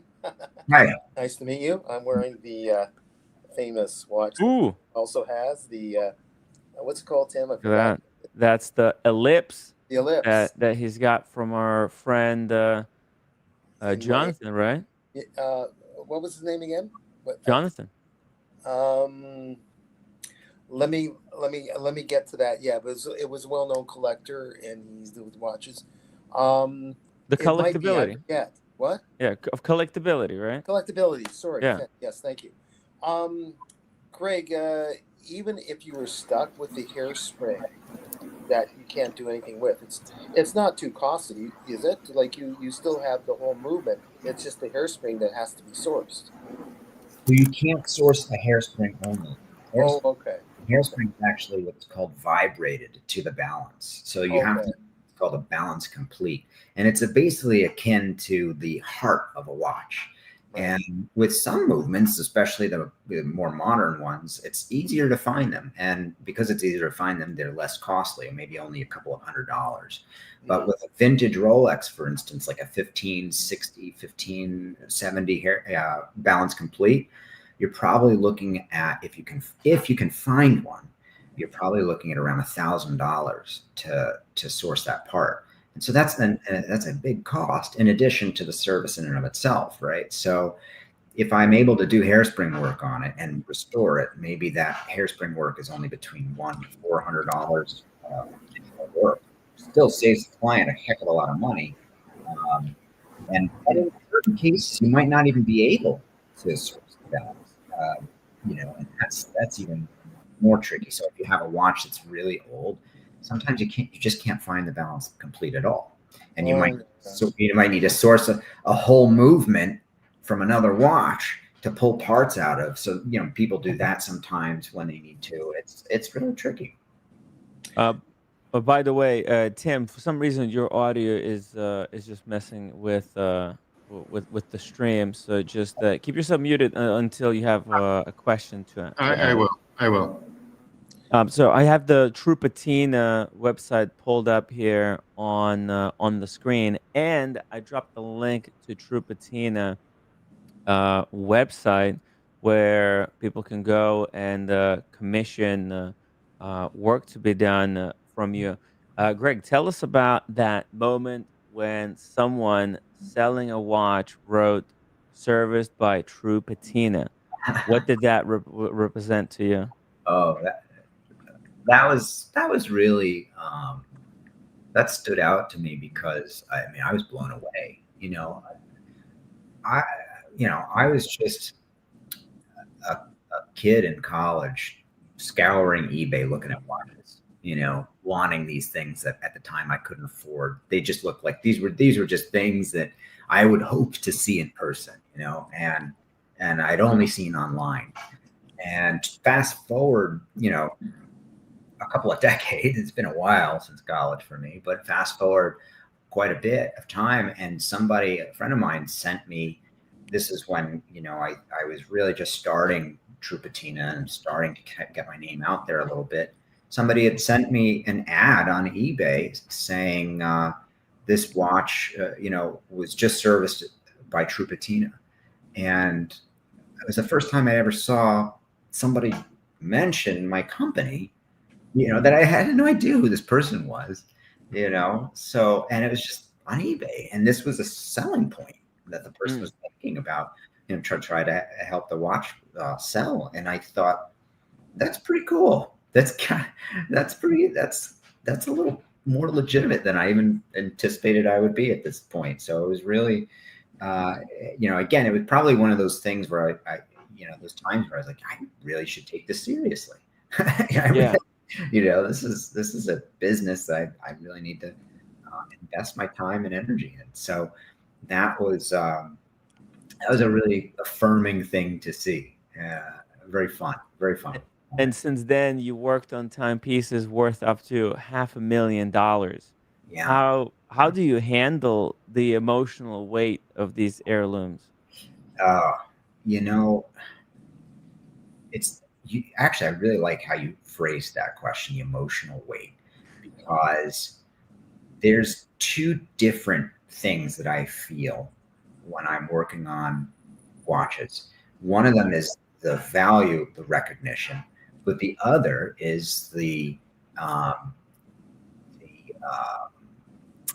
what's the word? Like what it means to the person, right? Mental, the emotional weight that mental. This is how the mental weight. Well, so for example, if somebody tells me, that they've got, a collection of 100 watches, and this is just one of them, and it's $100,000, whatever it is. Yeah. I'm used to working on expensive watches at this point, so doesn't faze me. I still take the same amount of care that I would with that watch as I would with, you know, a $5,000 watch. It really, but what really actually resonates with me when I get to, on the bench of a watch is when somebody tells me this was handed down to me from my father, from my grandfather. This is, you know, a family heirloom. This is something that has a real significance in me.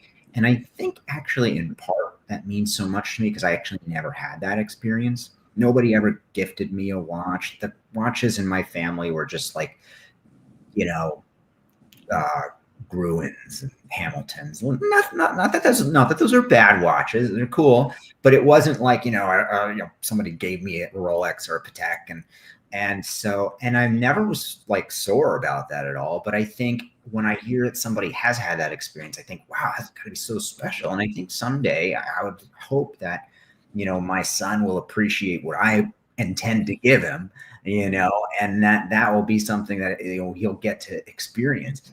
But I didn't have that, and I think, wow, how special for those who have.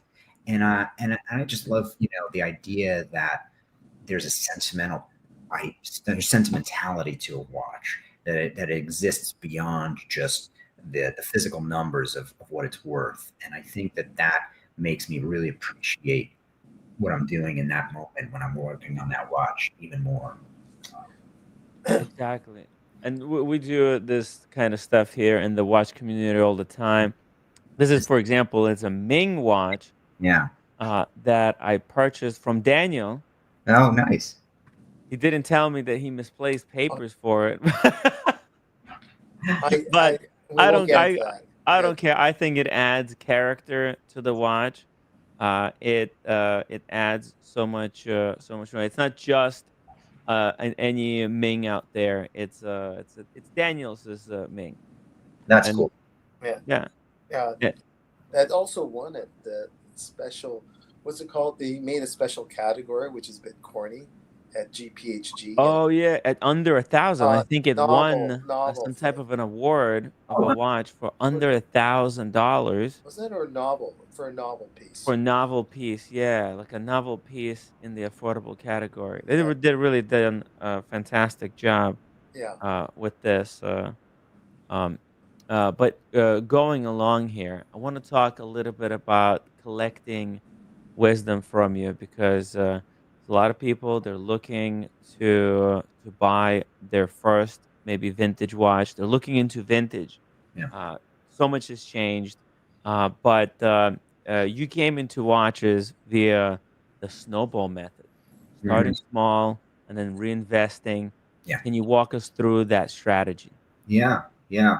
So, you know, again, as I mentioned, I've just always been passionate about watches. As long as I can remember, I was a kid. I had a Mickey Mouse watch on my wrist, and then I remember in, you know, middle school, I had a Swatch that, you know, you could see through the case. I loved that. It was an automatic. But then I also really had my eye on like a Tag. You know, when I got to high school, I got the Tag F1. I was obsessed with it.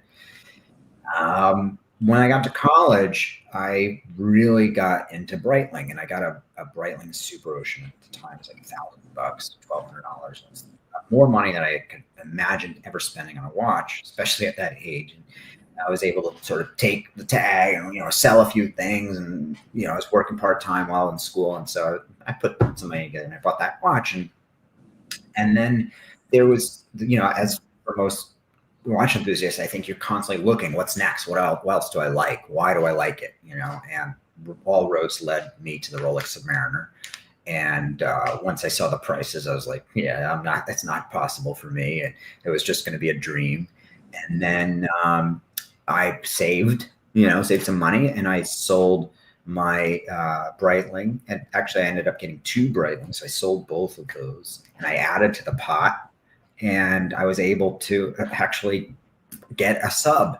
And the sub that I bought was at the time $3,000, you know, and I knew then it was like a decent deal. And when I sold it later, I made money off of it. And same thing. I put some money aside that I wanted to use just for watches, and I reinvested, as it were, while also taking the money from the sub that I sold. And now I had more to buy another sub that I wanted more. So I started with a 1680 matte dial, but I was pining after the 5513. And that's the one I eventually ended up getting, a Maxi one at 5513. And it's the same thing. It's like, the whole process of just buying, selling, adding to the pot, buying, selling, adding to the pot, enabled me to get watches that in a way I had sort of no business owning, that I wouldn't be able to just afford as it were, with just one purchase. And that really helped me to amass a collection of watches that really became another asset class and a form of my own savings account that was really just sort of things that I could put on my wrist, so it's, I think, for those looking into getting into watch collecting, it's certainly not a necessary thing to buy something really expensive, especially at first. Just buy something you like, buy something that resonates with you, and then you might find that you want something else, and just be prepared to let that one go and add to the pot. It sort of becomes this snowball, and it's a really great way to buy watches that, at face value, maybe feel like there's no way I'd spend that much on a watch, and then you end up spending it. You don't feel it quite so much because you're already selling the thing that is largely funding that watch. So it's like, I didn't really spend $10,000 on the watch, but I didn't really spend $10,000. I sold this for $6,000. I only spent $4,000 on it, right? So then it feels a little more tenable. And through that process, I've been able to attain some pretty cool watches, and ones that I didn't want just because they were expensive, but they happen to be expensive, of course. And but I wouldn't have been able to do it if I didn't utilize that methodology of sort of. But here is a psychology question thrown at you. Isn't the methodology really the goal? Because it's the fun of the hunt, perhaps. It's the process of doing it. We talk about goal setting also, like you went into psychology or people training to work out to get a certain level. But it's really the process of working out, perhaps, that is the achievement without people realizing it. It's an excellent point, Daniel. I mean, what you're really sort of talking about there is what's essential in the construct of mindfulness, right? The idea of being present in a process. And that is part of, if not maybe the majority of the enjoyment that actually I think most watch collectors would actually feel, is the chase, the hunt. And what's also sort of ironic too, I think, about the notion of this, brings us, I think, to the notion of the Grail piece and the attainment of the Grail, right? Like, well, once you get this thing you've been pining after, does it no longer contain that same level of enjoyment? I think to a certain extent that's possibly true, insofar as like there's a degree of habituation we feel towards that thing that we now have that we once didn't, right? And yet at the same time, I think what's a nice exercise for watch enthusiasts is to allow themselves the space eventually to just sit back and be content with what they have. And that also actually can be sometimes tricky, And by all means. Otherwise you go nuts. Sure. Yeah, exactly. Be satisfied. The trick is, I suppose, is to be I wouldn't mean complacent and lazy about it. There's an even thing about it, but be happy with your lot, or be in a good place with your lot. I should say a comfortable uncomfortableness of where you are in life, because we're always having challenges and navigating through that, and that's why we need psychologists, and watchmakers. But it keeps the mind creative. It keeps it going. Just the collecting in of itself is a great activity. Yeah. Because it challenges you in every aspect. This is first of all, there's money at stake. Sure. We're talking budgeting, Yeah. financing. You have to do research. You have to make sure that what you're buying is the right stuff. It teaches you how to do the research, the skill that's really important for everything else in life. It's good. It's good at like training you on every level. You have to work with people. It's a social skill. because you're gonna have to go look for advice regarding certain thing. It just gets you out. There's watch events, right? And what do you think? How do forums, meetups, and this shared knowledge shape a collector's journey? Great question. I mean, I think that's a big part of what makes watches so intrinsically interesting to me, and I think of many of the collectors that we're all friends with. It's that there's an element where it sort of, there's no end to the learning that can occur, right? There's learning in the nuances of individual variants. There's learning in the nuances of brands and brand identities. And then there's sort of learning of other people that you will encounter and you will come in contact with through collecting, right? Whether it's meetups, whether it's forums. Some of the best friends that I have now are people that I've met through the watch world, you know, and I just think I feel so grateful that I was able to foster relationships through a mutually shared interest, you know, and that this interest is something that has so much depth to it. You know, at face value, people are like, what, you know, people that are not watch people at face value are like, what, you're spending this much money on this inanimate object? Like, you know, it seems ridiculous. And yet what you really don't realize, what they don't quite understand is, well, it's not really just about this object. It's about so much more. It's about the people. It's about the learning. It's about the nuances. It's about the passion. It's about the artwork. It's about, you know, you can get into it. You can go really deep into it. And I think that's what makes the experience of being a watch enthusiast and a watchmaker for me so satisfying. Isn't just to add on to what you just said, it's that extra X factor that's possible. This is more of a question than a statement. It's an X factor, like when you have that collaboration, you've got those friends, or you didn't even know that they were friends. Even the ones that you may know you have better skills than on certain things in psychology, both psychology, or any profession, or in the watchmaking field, where that in that collab, that person gives you a call out of the blue and says, Greg, watch out for that hairspring, or watch out for this thing. It's got a mess over here. I go do this before you do that and get that part over here. Or someone will make a few parts and he has an extra because he bought in volume and he can share with you. That is, I mean, you've experienced this, haven't you? With the collab, with the people helping you help them. They scratch your back, you scratch theirs, in a good way. I'm not talking about sneaky stuff yet, but you know, Nothing kinky.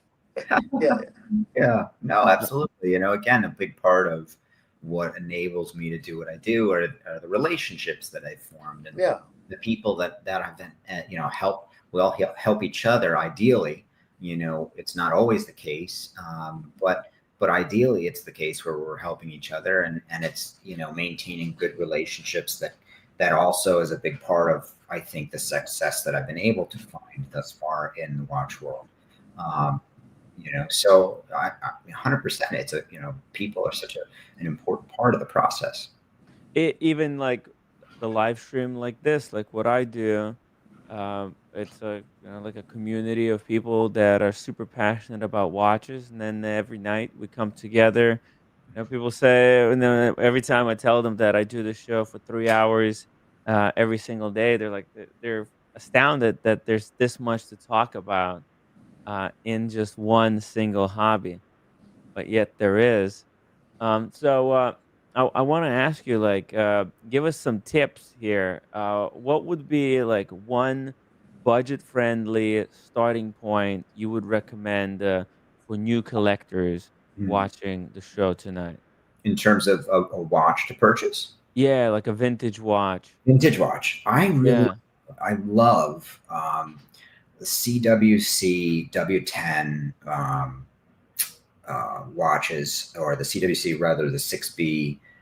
Those sorts of watches. I think they can be had for under $1,000. They're super cool.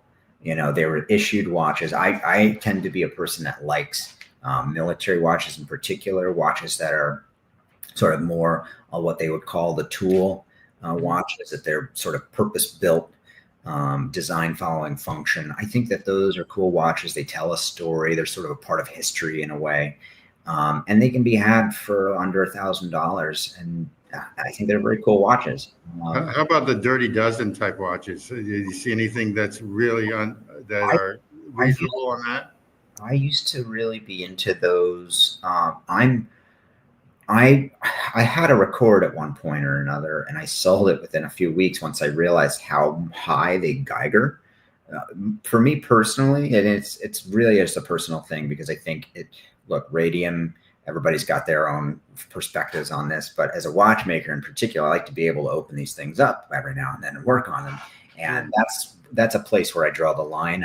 I like to say that I'm a little bit allergic to radiation in that way. You know, I don't really, not really looking to get myself sick. So the Dirty Dozen watches are really cool, but they come from an era where you're probably looking at a very high radiation output watch, and so that's something I did not know that. I did not know that. Yeah, although the Longines 6B159s are, I think, of that era, and that's a great watch, and they're non-luminous, and they're really cool.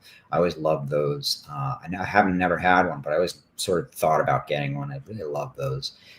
There's a lot of Longines, like vintage Longines, especially from the 40s, that are some of the coolest watches I think that have ever been made. And those are watches that are, you know, you can get in the 5,000 and less range. Sometimes the Tretakes, the 35 millimeter Tretakes, can be a little more expensive, but generally speaking, you know, again, you don't have to spend a ton of money to get some really cool watches. Even in terms of modern watches, I love Seikos. I love like the PRXs and, you know, things like that. SKX rather. The Tissot's PRX is a cool watch. You know, what's that like? I think that's like $600. So you can get some really fun watches without spending a ton of money. Marathon, some cool, you know, military provenance to some of those.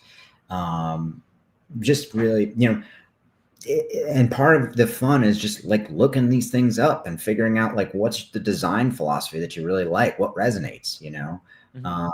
Those are a lot of things that I just really I enjoy and appreciate, and again, not a ton of money. So good places to start. There's so much right now. The watch world is truly incredible. The diversity has never been bigger. Yeah. Greg Chess has a question here regarding starting out on repairing watches. What's a good movement to practice on? I think Great. you mentioned it would be a good Rolex. Great. The best to start on is an Etta Unitas 67, I think, or 60. I always get them 64. 60 something. 6497. 6497. Thank you, Dan. Yeah. 6497. That's the learner movement that a lot of people and places will start people off on, because the screws are so huge, the bridges are big, the gears are big, the pivots are good, so they're pretty well made. They're not going to break on you too easily. That's a great thing to start on.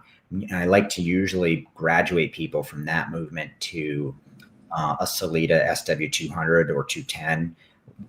Forgetting which one right now there's basically an auto and a manual version of the same thing, and it's a clone of the Etta 2824-2, which is a phenomenal movement. I love those. They're workhorses. They're also pretty serviceable, easy to find parts for, and not a ton of money. So those are great movements to start on, and that's sort of what I did. I started really working on a lot of, you know, Ettas. And then I did a lot of sort of vintage Omegas, the 500 calibers. Eventually I went into Rolex once I was feeling confident on those. And the Rolex 1500 calibers are phenomenal. They take a lot of nuance to get running really well, but you can get them running pretty, you know, like they're fairly simple, straightforward movements in terms of the architecture. And then, you know, it's just up from there. Like the 31, 35 Rolex is probably the nicest movement. I prefer that one over the 32s. Have you two things? It's funny. Philippe Pekulik.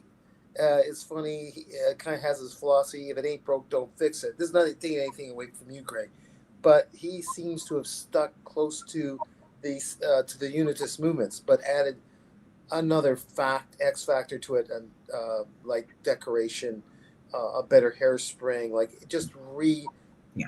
redoing the whole thing, Yeah. basically. I kind of find that fascinating that this is the movement that was used at schools, at WASUP and other places, and introductory places. Yet you can make just the way it's set. It could be quite a beautiful movement. They're surprisingly great movements. As I mentioned earlier, I was working on my dad's Panerai, and it's the early Panerais Were that movement, and they're so great. I mean, they run like the workhorses, and they're very serviceable, and the finishing is very nice. They have great perlage, nice bridge pieces, things like that. It's not, or actually on those bridges, the Panerai is inscribed on the bridge piece. But the point is that they did a really nice job just taking the base movement and then sort of dressing it up nicely and putting a chronometer, certified balance complete in there. And then all of a sudden now you've got it's like sort of souping up an engine, by putting a turbocharger on it. And now, right, I guess so. Yeah. And that's the same thing with Breitlings and Tudors when they used the ETA movements. They weren't just straight at 28-24 twos. They were chronometer grade balances. They were top grade. They would change the shock system sometimes. They would decorate the bridges with perlage or Côte de Genève, things like that. And these would just be little nice sort of nuances, but the reality is the base movement, the base caliber is great. I mean, those movements are workhorses. They really are. So just to go back here, I wanted to talk a little bit about your project that you're working on.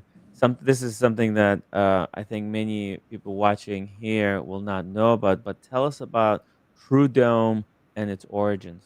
So True Dome came as it just again sort of unfolded organically as a need.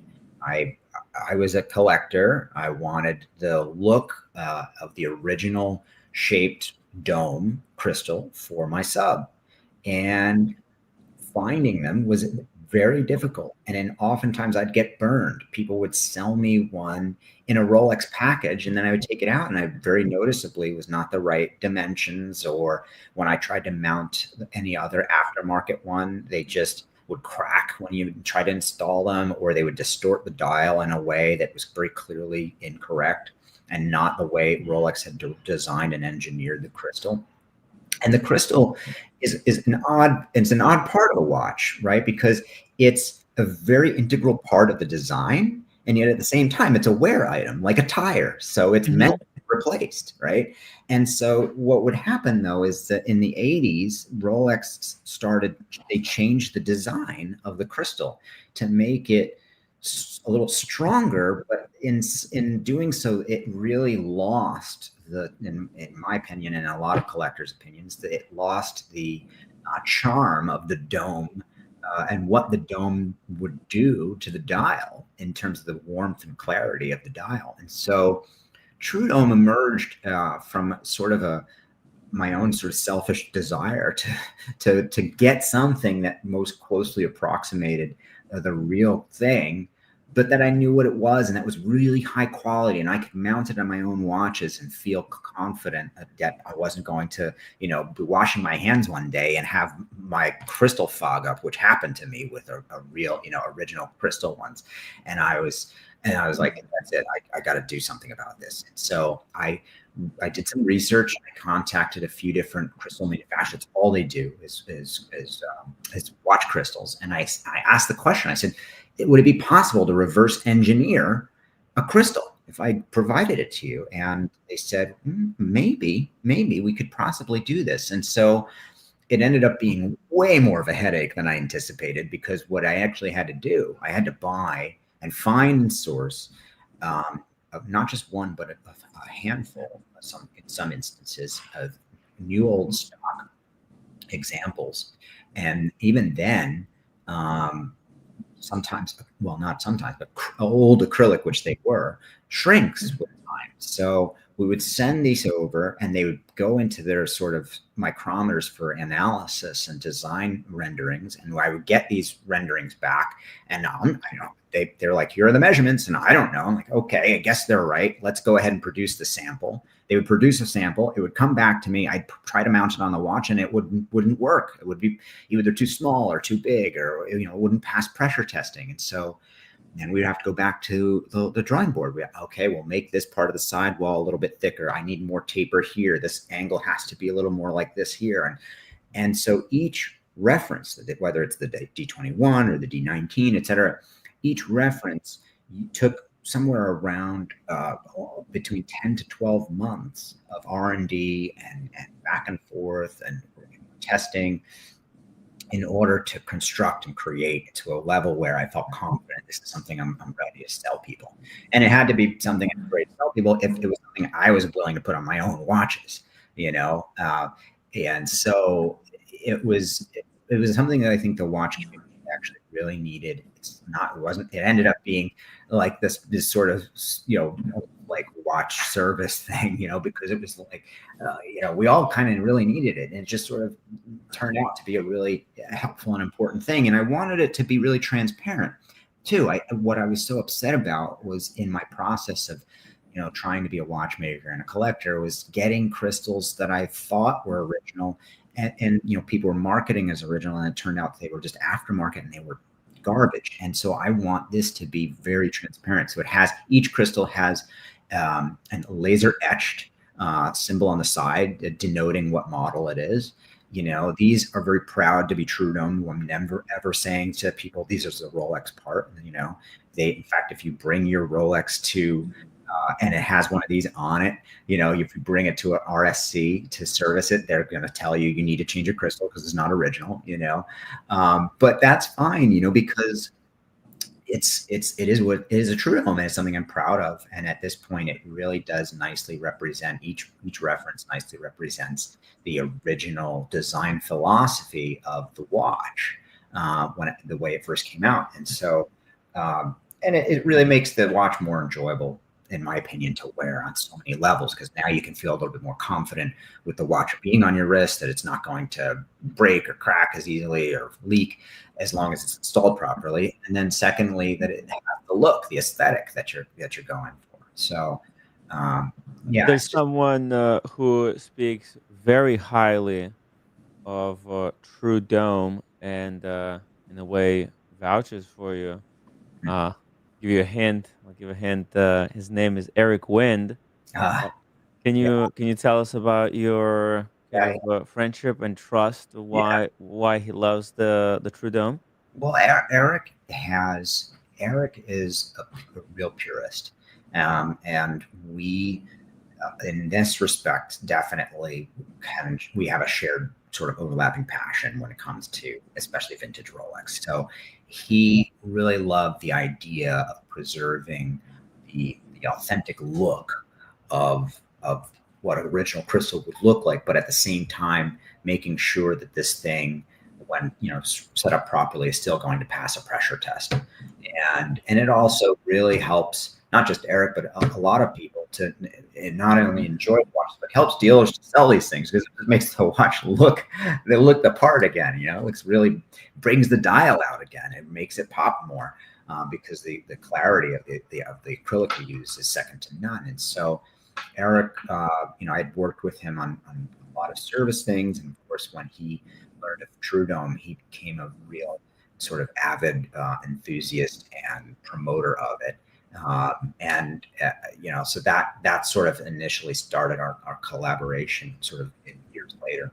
But yeah, he was always enthusiastically supportive of True Dome, even from its inception. And it was something I was really grateful for, because he's got a great eye for vintage watches, and he's very discerning. So when people like Eric and other collectors and dealers alike are appreciating it, I know I'm sort of on the right track when I'm trying to make these things. Because Rolex often declines to service watches pre 1980s models. Mhm. So how do you see what role do independent watchmakers like you now play in preserving that history? I always were a critical role at this point, because you know I have a good friend that's a watch collector, and we always joke around. He's like, "Oh, my watch is untouched. It's untouched," and I, we'll say to him, "Well, let me ask you, do you want a paperweight in the shape of a Rolex, or do you want a watch?" Because the reality is that eventually it's going to need service. Just like a car engine, you can't just run it to the ground. You have to change the oil every now and then to make sure it continues working properly. And the same is absolutely true of a mechanism of a watch. Every now and then they need to be cleaned, and they need to be lubricated and reassembled properly in order for it to continue working. So it's about preservation, even more, as much if not more than it is about timekeeping. And so, as certain brands, if they stop, sort of supporting their clients because of the vintage nature of a watch. I'm not sure why they do that exactly, but that means that people like me have to really step up all the more and make sure that we provide really as high quality service as possible to keep these watches running. And that's going to keep the watches running. It's going to keep the passion high, and it's going to keep the value in them too, right? Right. At the end of the day, nobody wants something that Yeah. doesn't work. Nobody wants that paperweight. They want a watch they can wear and enjoy. Some of these services they pay for themselves because preserving a watch in really good shape, it it doesn't just preserve the values, it could multiply it. That's why a lot of these vintage watches that are Yeah. preserved really well, they go for such astronomical Yeah. prices Yeah. on the secondary market. Yeah, totally. Yeah, you're absolutely right. Money spent on a good service, whether it's with me or anyone for that matter, it's money that's well spent on the preservation of the watch. So really, in a way, you think about it as it's though it's sort of a restoration to your house. It's money that's going back in your pocket because it's about the equity of the piece that you hold. And that value is going to go down if something happens to the watch.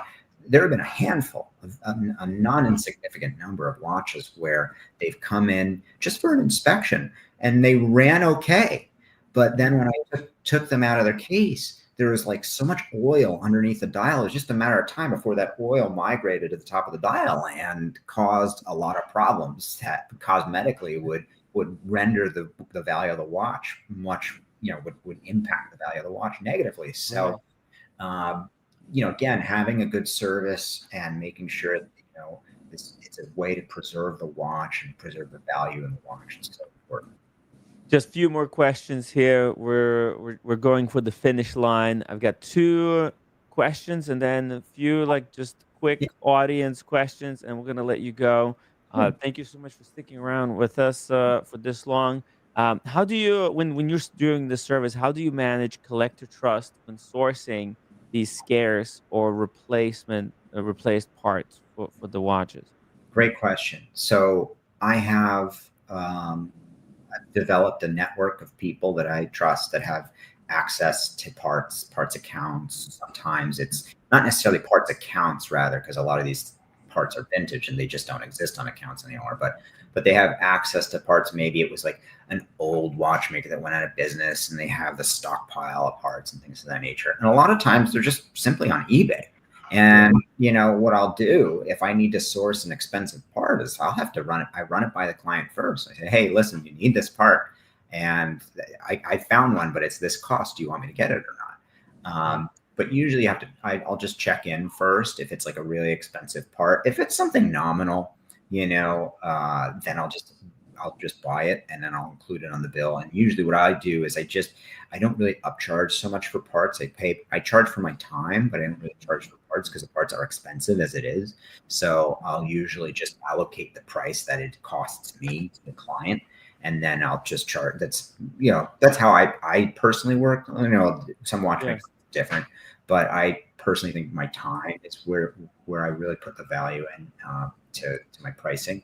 But with parts, there's still the demand that's high enough that they're there. They're still there if you know where to look, and if you have access to certain sort of resources, sometimes you can still get them. And thankfully, that's the case for the watches I work on. And unfortunately, there's a lot of watches that I'll turn away if I know I can't really find parts for them because I just don't want to be bothered with it. Caliber 390, for example, for vintage Tudors, it's a really finicky caliber. A lot of times the reversers are problematic and you have to source them and it's really impossible to find them. So I just don't want to be bothered with it anymore. And I'd say, like, unfortunately, I'm just not taking this reference in right now, you know. So it does happen. Did you say reversals?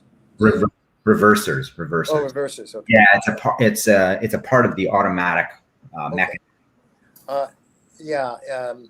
Hint to people that are texting in. No, I am not a watchmaker, and I don't know much about mechanics and cars to a particular individual. I'm just in the discussion. So it's doing a particular individual, Tim. Daniel, you're adding to the conversation with your presence. Yeah, thank you. Right. Greg, have you dealt with, since I made the mistake, it's the reverso, the movements of the reverso. Are they pretty straightforward or not? I actually haven't worked on any, believe it or not. Oh, okay. Yeah. But I will say this, depending on what the sort of the base caliber is, I'm not sure. The JLCs, I think they're probably their own in-house calibers. Yeah. And they tend to be pretty well made for the JLCs that I have seen and worked on. They're pretty well made. Yeah. They can be tricky to find parts for sometimes, which is a big part of why I don't usually take those in. Just and they're small little parts, I guess. Yeah. When you get a vintage Rolex watch to work on, what part typically do you see that's a Frankenstein, like a fake part? It's a good question. Well, I don't typically work on watches that have too many fake parts. Thankfully.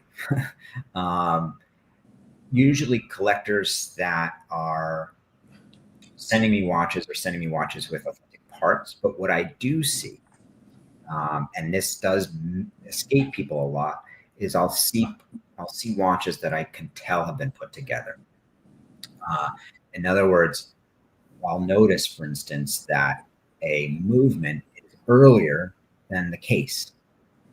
And I know this because I've been working on these Rolexes for so long. I know there's certain nuances to them. So, for example, a really important collector actually sent me a watch not too long ago that in for service, and I had to call him and I said, listen, I have some good news and I have some bad news. The good news is I can fix this, no problem. The bad news is the movement's not authentic. It was not original to the watch. It was an authentic movement, but it wasn't original to the watch. And the reason I knew that is because the watch, based on the serial number, dated to the mid 1970s, and yet the movement was not hacking. Now, Rolex introduced the hack mechanism in the early 70s, 1972. So this watch was a 78. It should have hacked. The fact that it didn't hack wasn't the problem. I thought, well, maybe the hack spring's just broken. But once I undid all of the parts, there was no hack spring. So I knew right then and there, this movement, even though it was authentic, wasn't original to the watch. So I've seen a lot of that.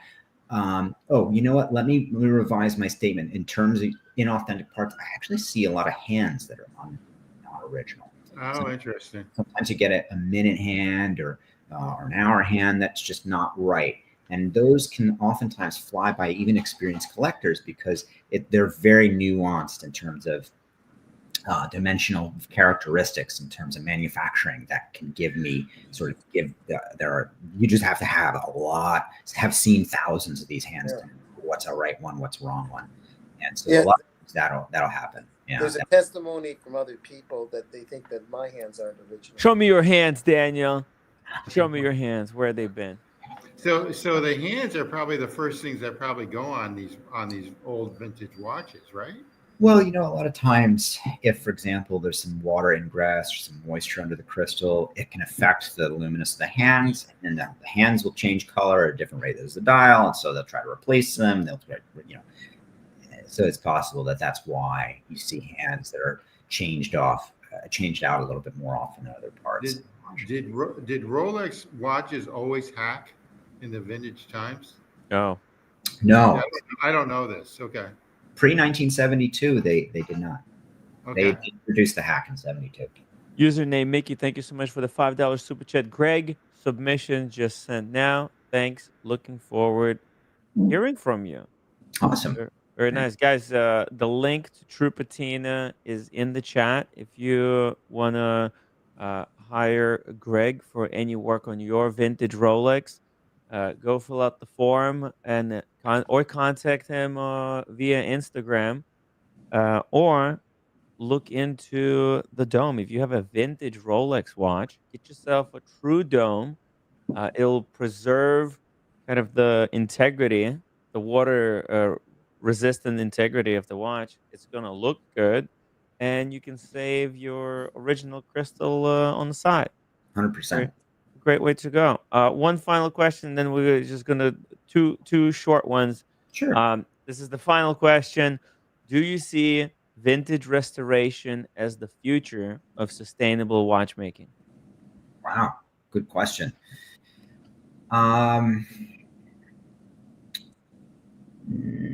Well, here's what I think. I think what there is currently is going to continue, which is there's really sort of two specific types of watchmaking. There's the current sort of for current watches in very big, places like AP and Patek, and there's the repatriation of new stuff that goes into their massive service centers with many watchmakers, and these are sort of folks working on their contemporary pieces, and they know exactly what's going on. They have access to those parts. They can replace them if and when needed.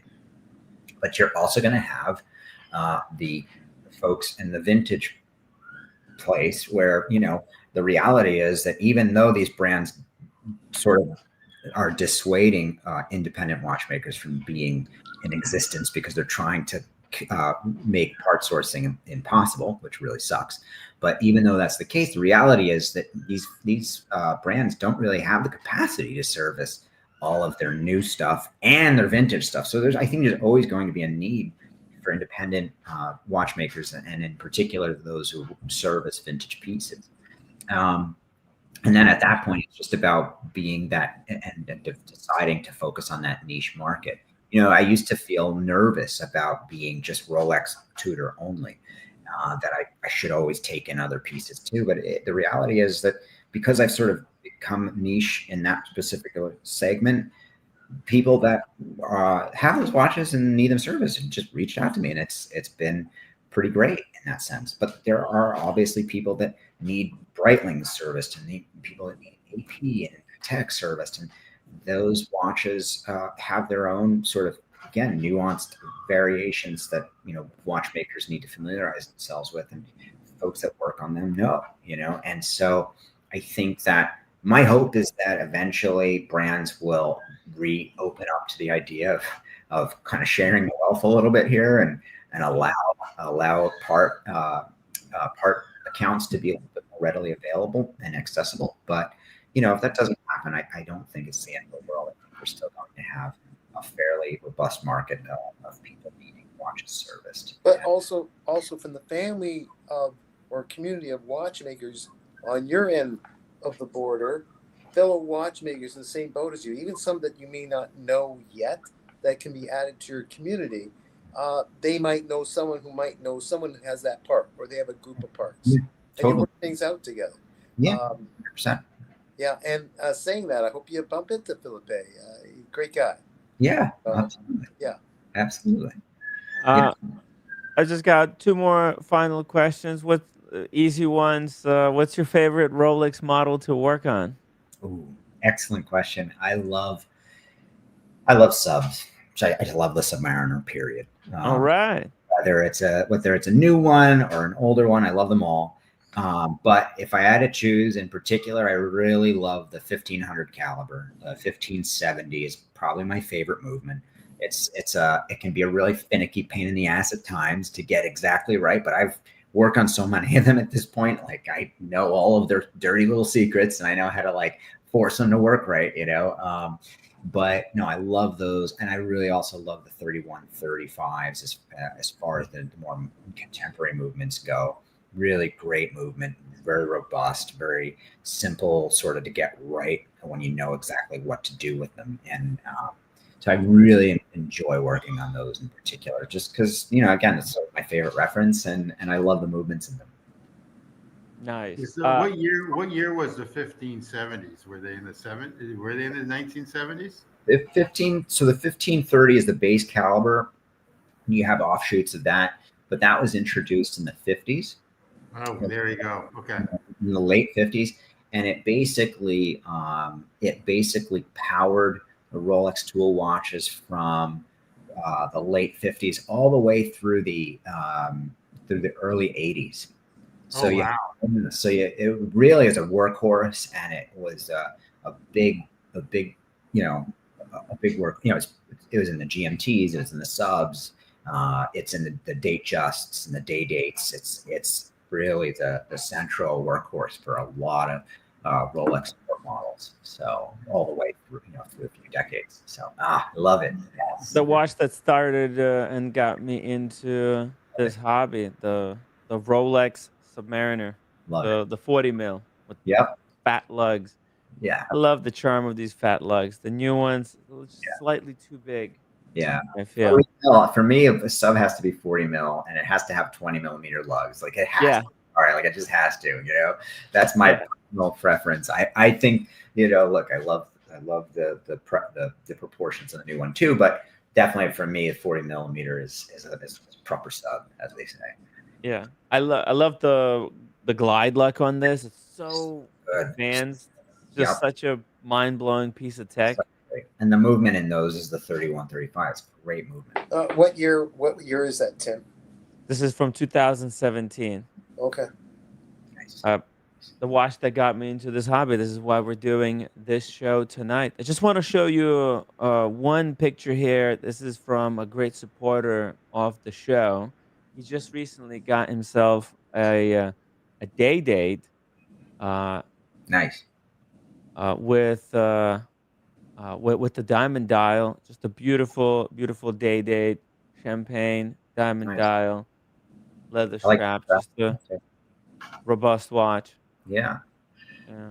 Very nice. That's the beauty of Rolex, that they can like last forever. You could just maintain them, send them to a professional like yourself, and these watches could be maintained hopefully indefinitely.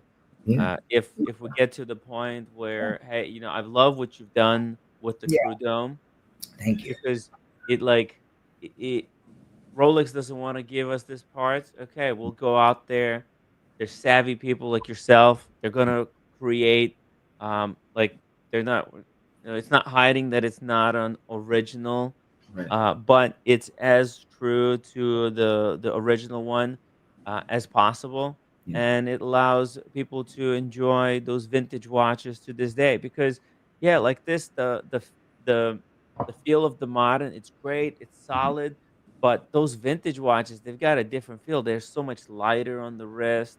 You don't really need the glide like with them because of the lightness there. So I really respect what you do. Uh, you know, continuing to allow collectors in the modern day to wear their watches with confidence and preserving their value and memories. Yeah. With that, one final question from Tim G. Daniel Katz. A statement. A statement. I was statement is that I find your True Dome. Is that what it's called? The True Dome. Your True Dome more impressive than the Sky Dome in Toronto. Well, thank you. That's very, very kind of you to say. I appreciate it. So you got your PhD Mhm. and decided to change completely 180 degrees from teaching or some sort of, I don't know, writing or whatever Therapy. Therapy. therapy to your basic hobby and love. So my kudos to you. The thing is what did your wife think about that? Well, I will say I haven't completely changed. I do still teach. Actually, I There teach. you go. Okay, all I right. teach at NYU, one course a semester usually. That's a big deal. That's a big deal. Yeah, which I feel grateful for and I absolutely love it. And I still do see clients as well on a weekly basis, and I'm grateful for that, and I love that as well. But I've been very fortunate to have very supportive people in my life. My wife is one of them, and she's been very supportive of the watchmaking, and is very happy to see sort of how things have evolved with it. So, I just again feel very lucky and fortunate for that. Well, I'm always in the camp that people need to find their purpose. Oh, yeah. Everyone needs a purpose.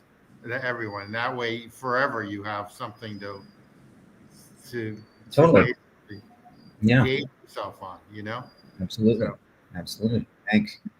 Well, gents, thank you for having me. It's been a pleasure being here. It's nice to get to talk to all of you and get to know you all a little bit more. And again, thank you for having me on. Thank you for being here, and we hope to have you back on the stream at some later date again. Yeah, well, keep me posted. Keep me posted. Cool. I'll be around. All right. Take care, everybody. Have a good night, Greg. You too. Take care. Bye for now. Thank you. There we go, everybody. Yeah. That was Greg Petronzi of True Patina and True Dome. You can follow him on Instagram. I'll put the links in the chat. Follow him on his Instagram account. You can hire him for restoration of your vintage Rolex or maintenance over at his website, True Patina. Yeah, the same name, yes. Same name. And you can find out about the True Dome on his website. It's trusted by Eric Wind. There you go. There you go. That's Eric that's our Wind. guest for today. Yeah. How's everybody doing so far? Not too bad. Apologies to John Reardon. My mind went blank. It's John Reardon of the hat. John Reardon. Yeah, Daniel. And then you put me on the spot as well. No, hey, we're human. I didn't know you. I didn't mean to put you on the spot. I went blank, and it's John Reardon, so we haven't been listening. Apologies. Great hat. Thank you. And John Reardon might know about this guy or this new. I'm sure he knows. Yeah. I said Jonathan. Is it John? Johnson. You said Johnson. It's okay. I didn't say Johnson. I said Jonathan. I said Jonathan. I think Jonathan Reardon or John. Okay, it's close enough. Close enough. And they said collectability. I remember. You did. I was really tired today, man. I'm still recovering from all the drinking yesterday. You probably over at that pub. Probably hung over a little bit. Oh man, I had the headache until 12 o'clock. Especially beer. Wait a minute. Roommate wasn't the headache. You just had the headache. It wasn't roommate. I'm glad roommate was working today because I don't know how I would be able to handle. Well, she's been working on your head. And mind. She's been working to give me a headache. Is she coming home any moment now? I think she just walked in the house. Oh no! Don't say anything. Oh no! We won't say anything. Quiet, okay? Okay. Be quiet. You didn't tell her where you were yesterday, did you? I think I forgot. I didn't have a chance. I was just. I mean, when you rolled grinding. When you rolled into bed, didn't you smell like a sieve? I took a shower and I took the longest walk. I walked all the way. From good. That's good for you. Yeah, good. I had to. I had no choice. I was like, man, I drank so much. Yeah, but didn't you put mouthwash in your mouth before you went to bed? Took a shower. I brushed my teeth. So she wouldn't know. Okay. Right. Exactly. All right. Okay. Stealth. Tim, she's a nurse. Mode. She'll know. She's a nurse. Exactly. Yeah, and she probably watched the streams. I see it. Parts to see what I'm up to. Yeah. So yeah, it's yesterday was great. It was just a great day, just chill day. But No more. I've said it many times in the past. Mickey super chatted to congratulate me uh on my decision to cut down drinking, and then I didn't listen to the advice. I think I'm gonna cap it at 3. I'm gonna make the rule no more than 3 drinks. Try to stick to 2, cap it at I 3. think beer will make your waistline big, and that's what you don't want. Did you have a lot of beer, Tim G? That's Did you have a lot 6. of beer? Oh. She had No, 6. he's skinny as a Okay. board. Tim No, G no. doesn't No, drink I beer, don't I drink. think. I don't I'm drink beer. asking Tim G about you, not No, not. yeah. not Oh. Yeah, he had a lot of beer yesterday. oh yeah. Okay. All right. I, So I'm not. I yeah. usually have like 4 Heinekens a year, and that's it. I want to see. Yeah. That's All right. it? That's it. That's it. Wow. Couple things going on. Tag Heuer is selling directly now to people. If you're interested in a solar watch, it's not even at their boutiques. They're Oh. selling it direct, which is Uh-huh. an interesting idea. Okay. I don't Okay. know why they're doing that. What's the mentality of that if they already have boutiques? So that's one thing. Second thing is I just sent you something on affordable watches by Worn and Wound, which I think one is Daniel's watch. In there is one is Daniel's watch, but I don't know. So let's pull it up here. And then what else is going on? Oh, JP Morgan came out with their guide to the brands, I think last week. And the ones that are doing well and the ones that aren't. But they come out with every year. Okay. Really? And what are they saying? Well, they say Rolex was only up a little bit. And then they gave prices on how much they went up. And Vacheron has dropped tremendously on if you buy them new. And Patek is sort of holding their own, and so is believe it or not, so supposedly is Cartier. I can't find it though on the website now. But it came out last week. It came out like 4 or 5 days ago. Yeah, but it's respectful, and I'm only guessing. I have no idea, but respectfully to whoever did the hard work for J.P. Morgan, they may have not covered enough of everything. Like I have a funny thing, JLC might still fit in there, but maybe not quite as high as the group they picked. Tim G, I'm just wondering. I agree. I don't even know how they do that, to tell you the truth, because most of that stuff's proprietary. So I don't know how they even come up with some of this data. Right. Okay, let me try to pull this up. So you sent it to me, right? Via the thing? But the JP Morgan thing? Oh yeah, the JP Morgan. Where did you read this JP Morgan? I can't find it now. I found it like 3 days ago, and I can't Oh. find it now. Trends to watches. That was in February. I can't find the new one. Oh, I think I saw that article. Yeah, we just never got to it. I was gonna. I mean, I don't know where it went. It disappeared. I'm trying to look for it now. I can't find it. That's fine. Let's see. What else can we talk about here? Latest news.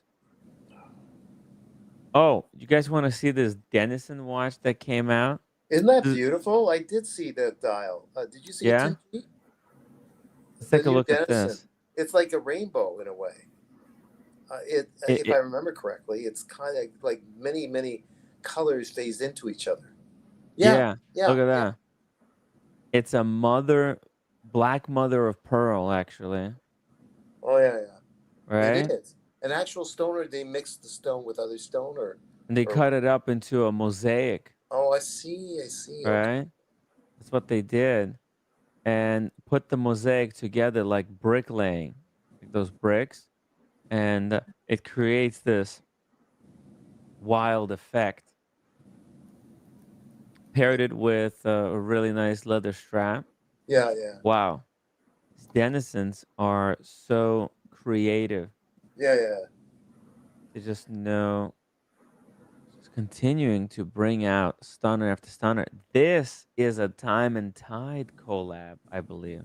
Oh, is Oh, that? interesting. They got into Time and Tide, got into their brand then, huh? Uh-huh. Yeah, I think so. I think so. This is a great way to get into. Has Time and Tide opened their store in New York City yet? He was working on it. What's the news on that, Tim? I Sorry. think he's still working on it. The Time and Tide in New York Andrew- City? Oh, McCutcheon. they're Yeah, man, they're working on it right Yeah, now that's as we speak. Yeah, okay. Yeah, I think it's gonna open sometime really soon. You know, in New York, it takes time. Once you got the space, you need to renovate it, right? They have to create a build out, Right. put all the the renovations and stuff. Yeah. yeah. I think they're. Oh yeah, see, it's Time and Tide X Denison will be available for 24 hours, beginning August 27th. Oh my God, it's a 1-day release. So if you want it, you have to grab it.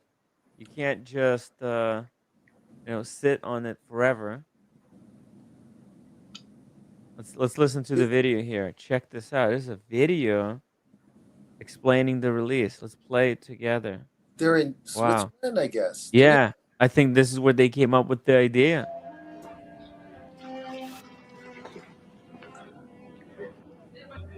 Yeah, this is easy, but it doesn't. Who's this handsome guy? Hey. Hello, guys. Hey. Oh. Thanks. How are Thanks for you? coming. Good to see you. Emmanuel. Do you design on computers too? Nothing. Yeah. Nothing. I'm terrible because I learned by hand and I heard with brushes and pens. He We have a designed the brief. Rolex. It's so like the Northern Lights. I like the idea if we can play with different colors of motor pearls. Mm-hmm. So like this. Yeah, or maybe you should follow the lines of the case. Having different facets. If we play with color, it's gonna make facets. I want to try Wow. this textured suede strap. I like the padding. things like this. Nice. It's sweet. It's super nice. Boom. There you go. That's how. It's a reasonably good battery quartz. Do you know anything Mhm. about the quartz? It is quartz, but It is quartz. Yeah. good It's one, a like super quartz movement. a super quartz smooth, whatever that means. Exactly. I'm not sure what that means. It's it's this watch. It's like a fashion watch. Yeah. It's all But- about the dial. It's not so much No, but about as the long as movement. But it's yeah. Let's see it. Quartz. Let's try to find out. Take your blessings with your Oh, hello. heart still. So easy and so wonderful Look at that. to know it's Wow. you. Not bad. It's not a bad Not watch. bad, right? Is Yeah, it? not bad. Is it co-ed, Tim? Is it male or female or what? It's 37? Rhonda. Oh yeah, it's It's Probably that's it's for they're trying both. they're trying Okay. to market it to both. Yeah. Rhonda quartz. Yeah, it'll Kojak got for his wife. Yeah. So There you go. Rhonda is a Swiss manufacturer of high quality quartz and mechanical watch movements. Okay, I'm gonna see if Kojak can get one for me then. There you go. Let's ask Kojak. It's a 1-day order window. That's it. That's one day. Oh well, that's Yeah. they're trying to get a total hype on that. You know that, right? Well, it's just how it is. It might be a hype, but you know what? Tim G, it's not overwhelmingly expensive, and it's $1,000. Okay. What do you think? Is that a lot of money? I think this is fair think- enough I don't- price. I don't think it- I don't think $1,000. I don't think it's that bad. $1,000. You get Yeah. mother of pearl, Yeah. checkered dial. The first 200 orders will ship out in approximately 7 to 14 days. All remaining orders will follow shortly after, landing in early November. Once the window closes, the date night. See, that's the name of the watch. The date night. That's the watch you wear when you go on a date night. Yeah, or with When you Kojak. take out the AP girl, you show her Yeah. true horology. There you go. There you go. Yeah. There you Wow. go. Oh, wait a second. Once the window closes, date night will become an exclusive in-store edition in our Time and Tide Watch Discovery Studios in Melbourne, London, and shortly New York. So you can order it. Basically, you can pre-order. The first 200, they already have them made. And then they'll take orders going forward. And you'll also be able to, if you can't buy them now, if you're ever in New York, London, or Melbourne, you can get them in person. So it's mix of hype and non-hype, Yeah, it's not a which is, bad I watch. think, okay. No, it's not a bad watch for 1,000. They're not numbered, which is cool. Yeah, you don't need them numbered. Yeah. Timmy, Yeah. I found the charts. I found the charts. Oh yeah. Oh, Yeah, okay. Send me the chart. It's on Private the chat. WhatsApp. It's on the WhatsApp. Oh, okay. Let's pull up the charts, and I have the fishes. I And have the fishies. charts and the fishies. Let's take a look at the fish chart. Check it out, man. That. Whoa. It's a good looking fish. Look at the photography here. Oh my god. That's the grail fish that Dingo Dave has. Is this long, nasty looking, scary thing That is a nasty looking fish. that came out of my nightmares. You can't. You have to keep one eye open if you. Yeah, you have to sleep with this thing in the aquarium. You have to sleep with one eye open. Yeah, but which nightmare, Tim?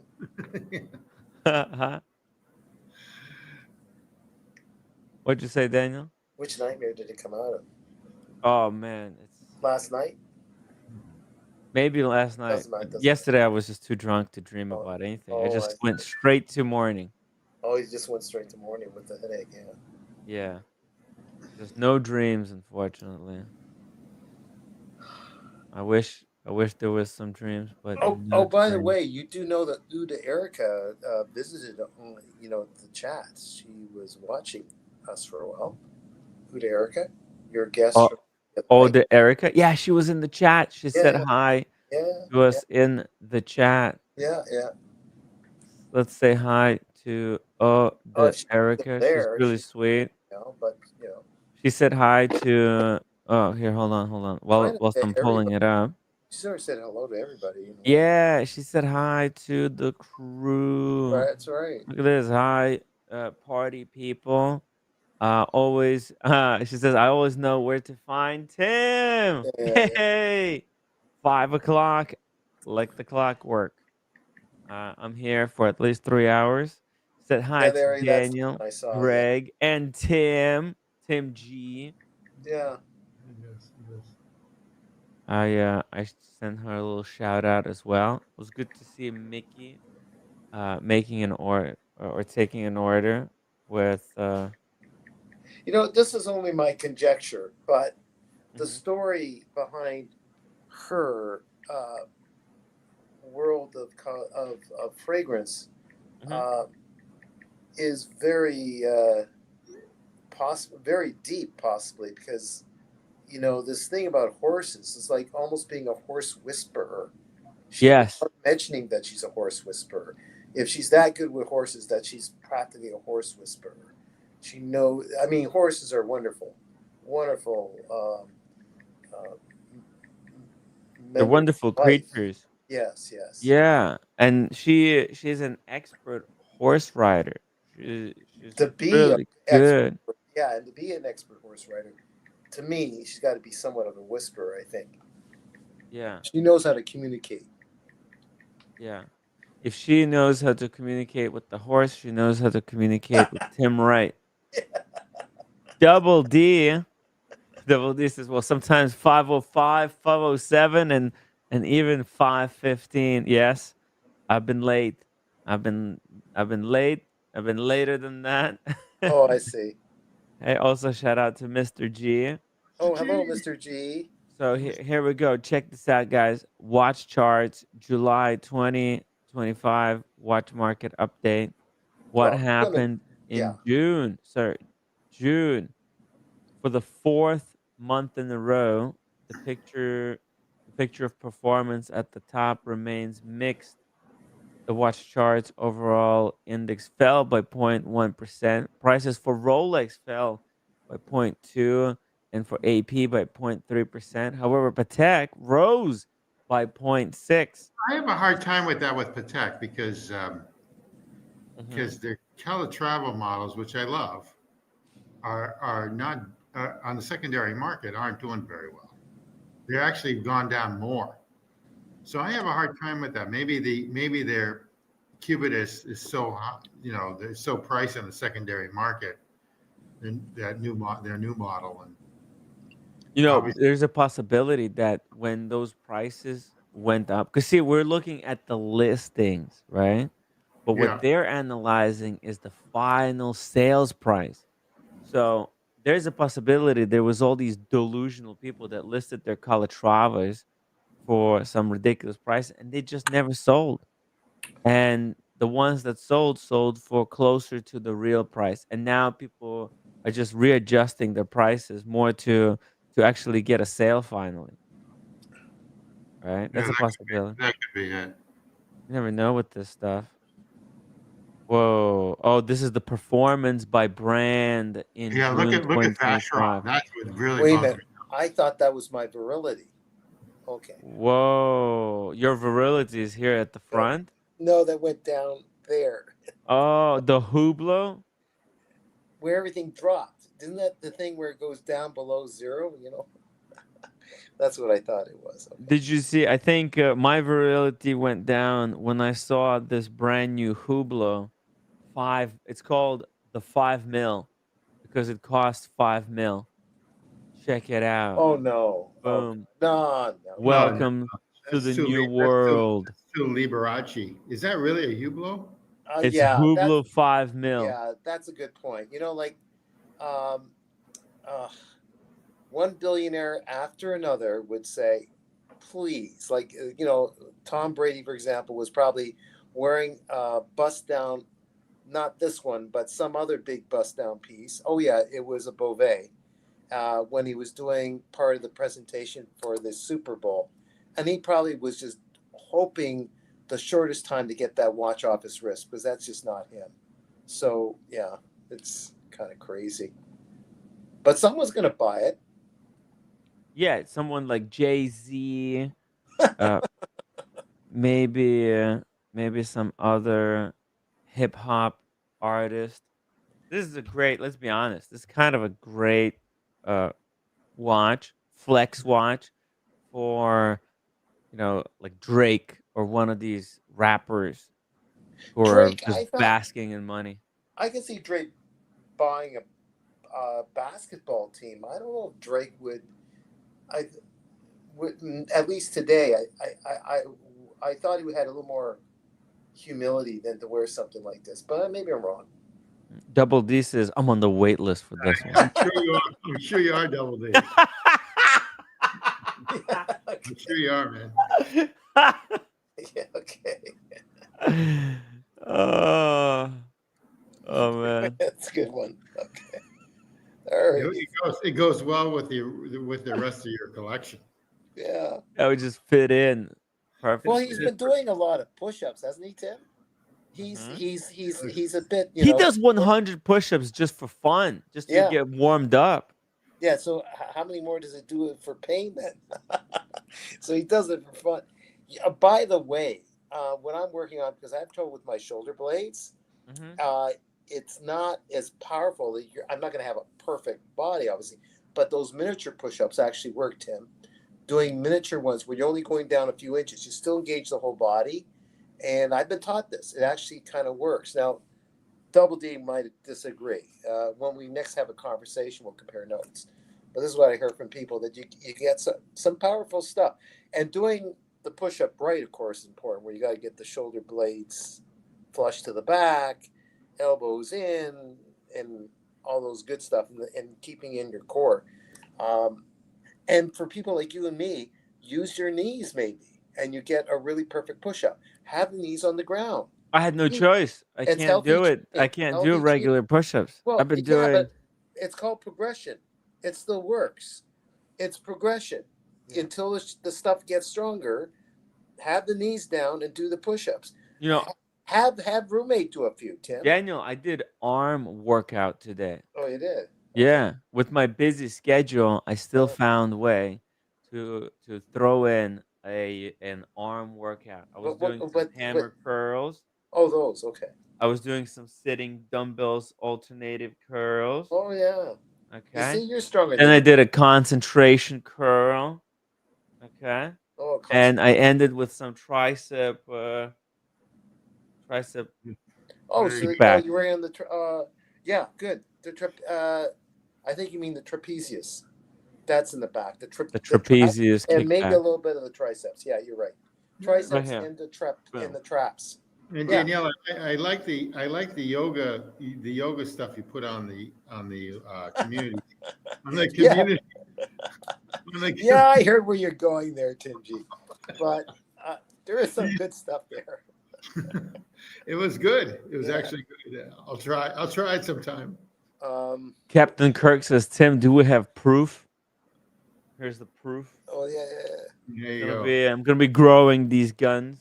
You Not can, gonna be you can allowed arm, to show. you can arm wrestle again with Justin. Is roommate there, Tim, to test your arm? Roommate there to test your arm? No. Okay. She's in the kitchen.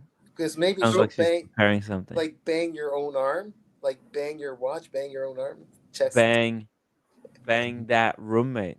Bang that. No. Oh, sorry. That means something else. No. That means totally something else. Okay. It's something I would say. So don't. Roommates in charge, anyways. Yeah. Category. So what do you think? What do you think about Cartier with their increase of over 1%? Wow! Not only that, look at this. Cartier Breguet is a shocking winner in this category. The Breguet is going up. I think people are finally realizing how amazing Breguet watches are. They're starting to understand they've been sleeping under the rock on these watches. So it's cool. Look at Gerard Perregaux. That's up too. Gerard Perregaux. Yeah, that's right. Gerard Perregaux is up. Same thing. Those Laureatos are performing really well. Really hot watch. Really great watch. Yeah, it's good to see Laureato doing so well. They also had some other winners. Good to see Omega is kind of back. I think these the orange, Seamaster, these things, even though I don't know, like they feel like I don't know, just kind of strange releases, but they're Omega has a lot of fans, I think. And did you see the museum that Omega has built in Switzerland? What did. is that all about? That's incredible. That's like a shrine.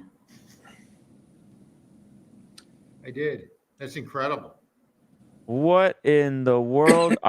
I saw. It's actually a smart idea if they all did that, I mean, obviously, Paddock has theirs. Yeah, they're going in, after Paddock, trying to get in the museum. Well, they've done a fantastic job. Let me play this little video here just to show you guys what they've done. Incredible.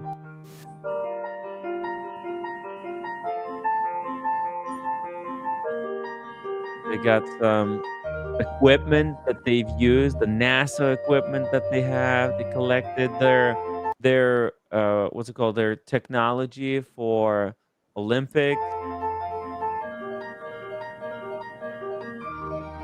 Some replica of a lunar rover. That's kind of cool. You can sit down to see what the rover was kind of like, right? Yep. And the biggest Speedmaster. Look at the size of this pusher. It's fatter than I am. That's just one pusher. Yeah. The biggest Speedmaster in the world. Wow, there you go. Omega Museum. How cool is that? What do you think of the Aqua Terra for someone who doesn't see themselves getting budget wise getting the uh, uh, GP the Perigo the Laureato? Am I saying that right? Laureato? Yes. Laureato. Yeah. So What do you think? looking What do at we think about the Laureato? Laureato is a great watch. Great no, alternative to Phenomenal. Audemars Piguet Royal Oak. no, I'm not even going there. I'm talking about getting an Aqua Terra if you can't even get it the oh, mind you, the prices aren't bad. Yeah, look at these prices right here. Oh, There's a 42 mil. This one sold for 9,000. yeah, I hear you. Black dial. You see that? Sold. Oh, yeah, It came in and it's gone yeah. because look at that. People are starting to realize, hold on a second. It's got really good quality finish on the movement. It's no Yeah, joke. No yeah, slouch. Excellent. High horology. yeah, It's kind of a almost Patek level finishing. Really good stuff. yeah. Really, really good. Double D says all brands I've bought or own are going up. Is that a coincidence? There Think you not. go. Yeah. Double D, well, he knows watches, so Well, Yeah. also, who is it? Mike Lewis has those Cartiers, and he got a really great deal on those Cartiers. So I think eventually those will probably. I think if he wanted to sell, he could probably make some money on that, on those. yeah. Oh yeah. And Bruce G says, was Timepiece Gentleman vindicated on the Laureato? He may be vindicated on Laureato, but he is not vindicated on stealing $5 million from his victims and for creating a Ponzi scheme. So, on the one hand, he's a hero for pushing Jared Perigo, but then again, Jared Perigo would have been so much further ahead if it wasn't for Timepiece Gentleman. I think it was him who's done the damage to the brand. Were he to just have been quiet, there's a chances that this brand would be even in a better position today than because of his help. But yeah, it's cool to see this. The Breguet, the Breguets are doing really well. Let's take a look here. Whoa, these Breguet Type 21s, they're like 8.5. That's a good deal. They're up. They used to be 5,000. Yeah, I know. So, Still a good but deal. it's a flyback chronograph, right? Yeah, I think it's a great deal. Crazy. Or it's Yeah, a they split. used to be $5,500. It's a hell of a watch. Yeah. It's a great watch. How do they come up with this stuff?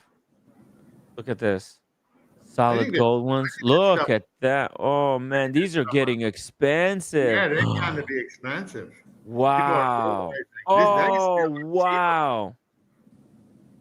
Okay. With the Lamagna. Look at this, 36 mil. Look at that. Isn't that like one of the most beautiful Breguets you've ever seen? Really good looking watch. Yeah, it's a good looking piece, yes. It's too bad that it's 30,600, but it's class. Yeah, I think I'll take a look and see if I can put my soul up in the open market. On the so I can auction. get that piece, yeah. And then Yeah, Daniel. If sell my anybody wants soul to and buy Daniel Katz's soul, I'll trade my email soul. him. Yeah, sorry. Hello at danielkatz.com. That's it. Yeah, Send your offers now. Hey Timmy, these have gone up. I know, right? This Breguet market is 4 or way 5 up. I think they've gone up like 4 or 5K. Yo, it's not fair. I liked when these Breguets were cheap. Cheap as chips. Guys, you shouldn't have been sleeping on watches like I Breguet. was. Get your watches now. Look at this one. Chrono in rose gold, marine chrono for 20,000. The 21,000. This is a lot of watch. Pushes are a little awkward, but that's a lot of watch for the The money. the pushers are special designed to look like a wave. You see one pusher. That's what it is. Yep. Yeah. one pusher curves upwards, the other one curves downwards. That's the wave, and it's also reflected on the rotor. You see the rotor Yeah, yeah.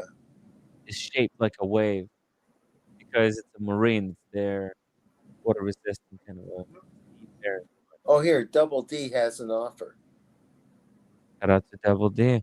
Daniel, I would take a Would you? $50 Would you? or so cash right now. What do you think? There you go. Right. Well, let me consider Double D. Okay. It's more than I made tonight. So, Yeah.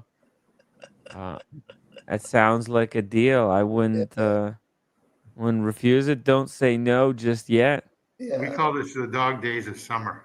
The dog Hey, days. also, the more toward you get toward Labor Day, everyone's on vacation. Look, I'm blessed to be able to bring these episodes to you guys tonight. I hope everybody enjoyed today's stream. It was just great time preparing What is today's episode. Sunday stream? Sunday, Yeah. we're doing wine. Okay. We're gonna do wine. Mike Lewis is going to. I have to ask him what wine he chose, but we're gonna pop a bottle of wine open. And Oh, you've got Matt had to pitch you've it. got a special guest tomorrow too. A collector. Tomorrow's a collector. Is not like Perfect. super into industry, but he's a collector. Yeah, we got another guest, guys. What's the content? Back to back content. I hope you guys are enjoying it. Listen, just a question to Matt. What kind of soup, Matt? What kind of a Soup. He was Soup? offering a tin of soup or something. Oh yeah, Matt. What kind of? And the tin soup. What's the flavor? Is it chicken noodle? Is it Which one is it? the creamy mushrooms or Clam chowder. oh, clam chowder is good. Manhattan clam chowder. Or is it tomato soup with a slice of sourdough bread? With cheese. Oh, that actually would taste good. Yeah, nothing hits better than that sourdough. Yeah. Tim, I'm gonna go, guys. I'm just gonna do 8 more minutes. If Oh, you 8. want to stick around, we'll get to 3 hours. So Daniel, 8 minutes equals like an hour. Yeah. Okay. No, for real. No. I'm exhausted. I've did my part. I get it. I spent whole day I get it. coming up with some good questions. Just He was an excellent sharing guest. stuff. He's got a I like his gig, you know. He's the real deal. He's the real deal. I like his gig. He teaches and then he also does this. And he's got a good gig. Okay. I studied psychology as well, and wristwatches and psychology. These two topics are actually very related because watches, they're very emotional objects, especially luxury watches. Okay. And it's all psychology based. Why buy it? Why maintain it? Right? It's all psychology. Yeah. You know, I study a lot of psychology, Tim. You know where I studied it? Right here on this show, just dealing with my nonsense. No, well, yeah, that too, but at my visits, therapist visits. You have therapist visits and the live stream visits? Yes. I thought this was therapy. Once every few months. No, this is therapy, Daniel. It's like keeping your teeth clean. You know, it's like, monitoring stuff, making sure you don't go too far one way or What do the you other. talk about with him? Her. What do you talk with her I'm about? telling you. What are you talking about? Oh, okay. I just thought maybe you want to share. I'm just saying. Yeah. It's therapy. This is therapy as well. It was it. This is therapy. There's good times. These streams, it's good stuff. Really informative. I've learned a lot today. Just really enjoyable episode. What Greg has achieved in this which brand in here does not get any love at all, and no one really has one in the community. Is Grashuta. Which one? Which one? Grashuta Original. Grashuta Original. Yeah. Who's got one in the community? Oh, well, Double D has one. Okay, Yeah, I did not know that. Okay. he does. Yeah, he's got the Oh, that's right. Penrose, He's got Luna, that. Yeah, Yeah. Glashuta's version of the Lange 1. and Humble Pine has one. Humble Pine really has one. Okay. My favorite He does. Glashuta is their version of the Lange 1, Tim G. Their version of it, though. Yeah, it looks like a Lange one. That's what I'm saying. It's Yeah. their version of it. Yeah. Matter of fact, I think it comes from the same factory. Oh, maybe. I'm just kidding. I don't Yeah. know. Possibility. I don't know. But boy, it looks almost identical. You know what I actually like? I like their Submariner version of the Submariner. I don't know what they call them. But now, Timmy, if you have an older version of that, you can go to a Gashuta AD and they'll replace the back to a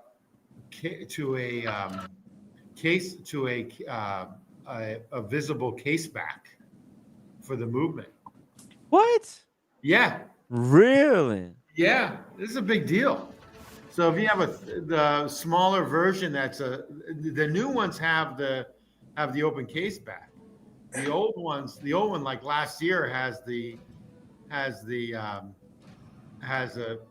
closed case back, which to me is fine because I like sometimes closed case backs. But you can bring it in. I think there's a charge of like $250 for them to do it, but they'll do it. Wow. By the way, look how they make them. I actually like them a lot. Yeah. Look how they make these dials. That's incredible. Yeah. Same as it's the same shop as the Lange, I think. Wow. Well, I'm just joking. We're talking about a certain quality here that will last if you take care of it. I mean, the Lange Son, maybe there's certain artisanal finishings and something to do with the regulator that's more impressive, but damn it, it's good enough for me.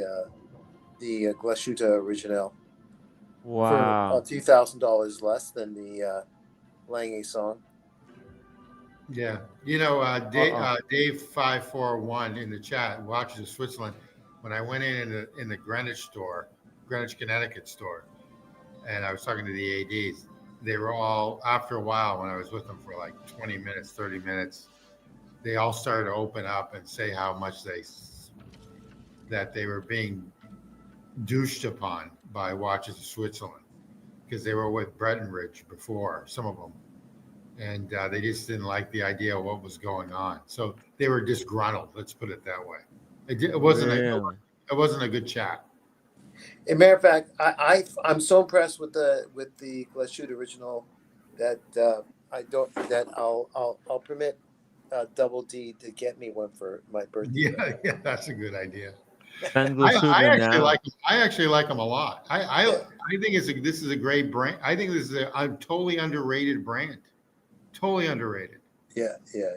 At least in the States. I don't know how they would be obviously in Germany or the EU countries. Yeah. Or Australia or any place else. I can't talk about that. Or Canada. Yeah. But I think they're really, really nice. And Timmy, so you bring up their Seamaster. What CQ? Is that what the CQ? Oh, I just want to add a point to Tim's that if I can't even watch where I'm going with my glasses, like I can't even go in a straight line in Miami, I'm almost into a telephone post, then I can't tell the difference between a Lange Son and a Glashuta Original. So I'll be okay with a Glashuta. Well, I think they're identical. Yeah, I think they're both beautiful watches. Yeah. You know? Wow. Timmy, this might be your next brand. You don't have one. I don't. I think you can pick these up on the secondary market pretty inexpensively too. Fuck. But before they do a what's it called? A Breguet on us and go completely out of Breguets have point. Breguets have definitely increased. They've definitely increased. But you figure they can't go any lower than they were. They're like high horology watches. They should be much better than what they were before. Check this out. Look at these prices. Oh, that's sold. Look at this. That's sold. This is like a double D. Eh? That's a great 9,500. That's a great price, in my opinion. For that, that's a great price. Wow. Amazing, right? Look at the strap. The crocodile deployment buckle. Dude, these are gonna go crazy soon. And we're gonna miss out. Get yours now. See, look at this guy. That's sold. The Panel Luna sold. There's a lot of these, the Senator stuff. Oh, this is the one that you like. You said this is the but one you can get open case back for. They have a large one, which is that. I think that's a 42, and then they've got a 38 millimeter. The 38 millimeter before didn't have the case back, was closed. And this year was the first year that they opened the case back. And then what they're doing now is if you bring in your old one for like $250 or something like that, you can get they'll give you a open case back. I think that's pretty wild. I don't know why you would want to do that anyway for it, like a sub, but if people like to see their case back, why not? I think they're really nice watches. Yeah. Holy shit. And you think about. I think you get them cheap. I think you get them cheaper someplace else. I think you get them cheaper on Jama Shop, but that's just me. So they have the big date. That's that one. That's the bigger model, and then they have. Oh, this is bigger. Well, you can tell by the date. The date window is big, so it's like a 42 millimeter. But it's really variable, isn't it, Tim G? Because it depends on what Joma Shop, how their deal worked with the previous owner. Oh, I agree. I agree. Yeah. I agree. They're And the other both thing good. is They're that both good companies. they're getting Jama Shop's going to get a huge dump with a lot of brand watches right after Labor Day. Just FYI. They get a lot of like older stock from the ADs. Oh, this is a regular occurrence. Is it every year? I guess maybe it is. I don't know. No, this could be this could be like last year's model, but this is the bigger model always has the open case back. I don't know what year it is. But you're saying there's another model that people can bring in and they'll put in. If you go to their website, they have a 38 millimeter. That's a smaller version. And basically now it's an open case program. And because we don't follow Grashuta, no one really follows it in our community, other than Double D, who's got the other model, which is a beautiful model, by the way. I even like these square ones. Yeah, those are new. Those are new, you know. Are they the ones below, Tim, that you just showed? I'm not crazy about that one. I'm not crazy about. That's just my taste. And what's the other one? A glue shoot. Go down further. Go down, Tim. There was that blue dial, the big one. Was that a chronograph? That's another one by. Yeah. There's one regular and there's a chronograph. I'm not crazy about most of them. I do like the Lange one. The sports models I might grow on me if the situation was. See, there's a smaller model right there. Oh. Okay. There's a 39.5 mil right here. The only thing I don't like about these are the date is not a big date. It's just a standard I don't mind. date. I don't mind that. I don't mind that. I don't like the hand. I don't like that one hand that with the arrow. It's very legible though. It's very legible. I think it's a great watch. See here. It was always a really good watch. And also the secondary market, again, you can get them right now. I don't know, pretty inexpensive. You can find them. Whoa, look at that. Free diving. The watch for free divers. Oh shit, look at all this fish. Jellyfish. Some people might think that's a Submariner homage though, right? It is, right? It's kind of their take on a Submariner.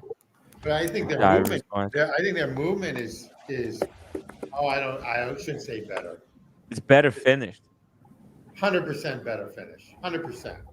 But whether it's better, that's to be debated. Hard to Yeah, beat a Rolex movement just in trying to like it. robustness. The dive watch, I just trying to No, No. like I get it. Yeah. Daniel, I get it. Yeah. Your How about taste with is like, diamonds? Maybe you'll like this one more, well, Danny. you know what they have to me? They have the gold model. Okay. They have the gold models too. And they've always had the gold models. How's that? No, I still don't like it. Forget it. Forget it. Yeah, I know. So Just to get yeah, diamonds, this you Liberace, gotta push it this over with a Liberace. Look at that. It's for a woman. Got an even little blue sapphire at the 12 o'clock. What is it? A 34? It's probably a 34. It's not even meant for. No, it's 39.5. Oh, you're kidding? No, it's Yeah. not me. It's not You me. sure? Are you sure that's 39?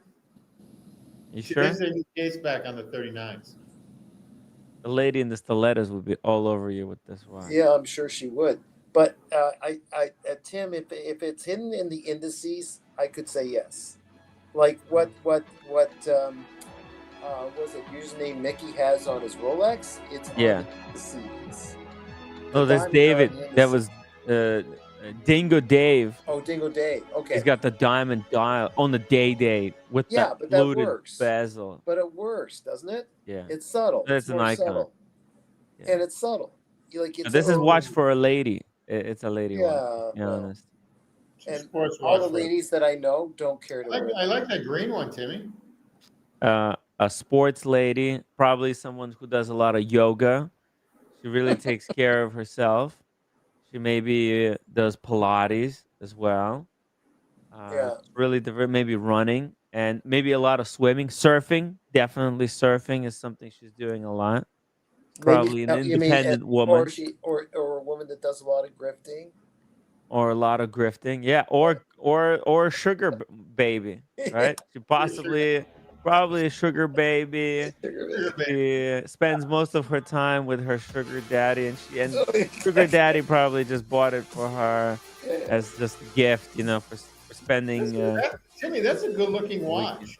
It is, right? That's what I'm trying to say. And it doesn't have. I like the crown that's open. It doesn't have the crown guards. Mm-hmm. No crown guards and big loom. I like the 12, 10, big numbers, very legible. Big fat. Oh, there's the closed case back. You see it? So you can get that replaced now. Okay. Oh, nice. TGV says that. Sorry, Double D says that TGV has one. Really? Yeah. Wow. Not sure That's which pretty cool. one it has. I like the strap on the blue one on the left. Oh, that's their unique proprietary strap idea. Okay, there's been a stamp of approval just now.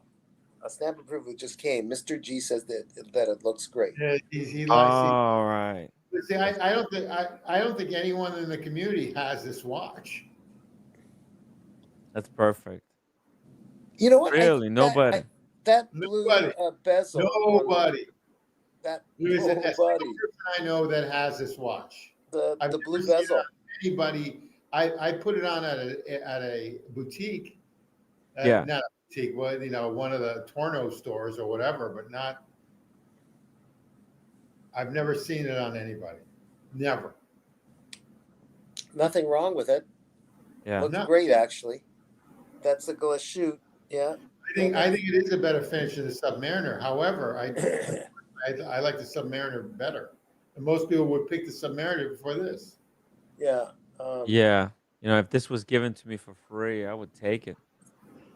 But maybe Humble Pine will give it to you for free. Oh, come on. Let's not push. We can't. Humble Pine can't be the only person tasked with just giving me Look at this. watches.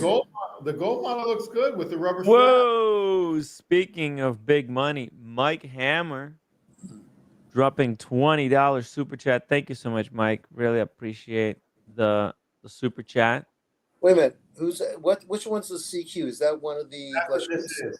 Okay. Oh, too bad. Tesla had a CQ. Something happened to it and had a lot of problems with service. Maybe user error.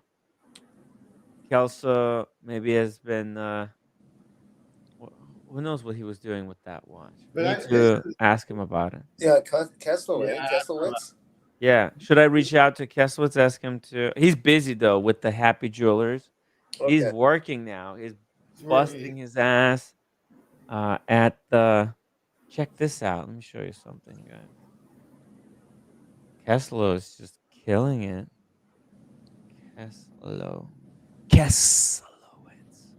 Kesslowitz. Kesslowitz. Check it out.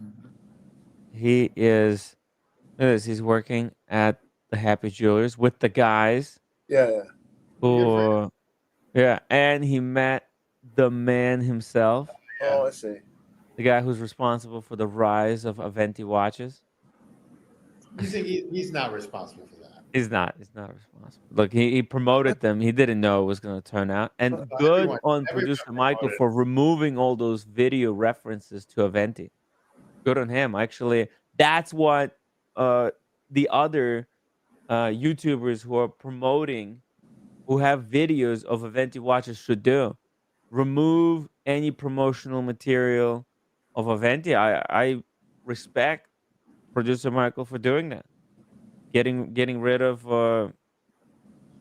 support for Aventi. It's huge. So good on him. Let's see here. Look at this. They're delivering a watch. Oh, the humble pine has been delivered to a happy customer. Looks like a wedding gift at an Indian wedding. Man, I always wanted to go to an Indian wedding. It's a long. I have never been to an Indian wedding. Just to warn you two, it's long. Yeah, I've got nothing to do. There's a ritual. It's nice, but it's long. Yeah. Yeah. Maybe Timmy, that billionaire that started Zuckerberg's Wow. watches. Maybe he'll have another wedding. Go to that. Yeah, we'll go and grift from the wedding. I mean live stream. Sorry. Wedding. What was that movie called? That was actually a pretty good movie. Wedding. When The they Wedding broke- Crashers. What? I don't know. Anyway. This is at the Happy Jewelers how they increase the size of the ring. Pretty cool. They can adjust it for you. Yeah. Cut it out. All kinds of services. This is art of like adjusting jewelry. That's the amazing thing about jewelry, that you could increase. Marco, thank you. Wedding Singer. Oh, The Wedding Singer. That was a good movie. Oh, wow. 6 rose gold from Patek Philippe. This is the annual calendar. Now, what does the annual calendar do?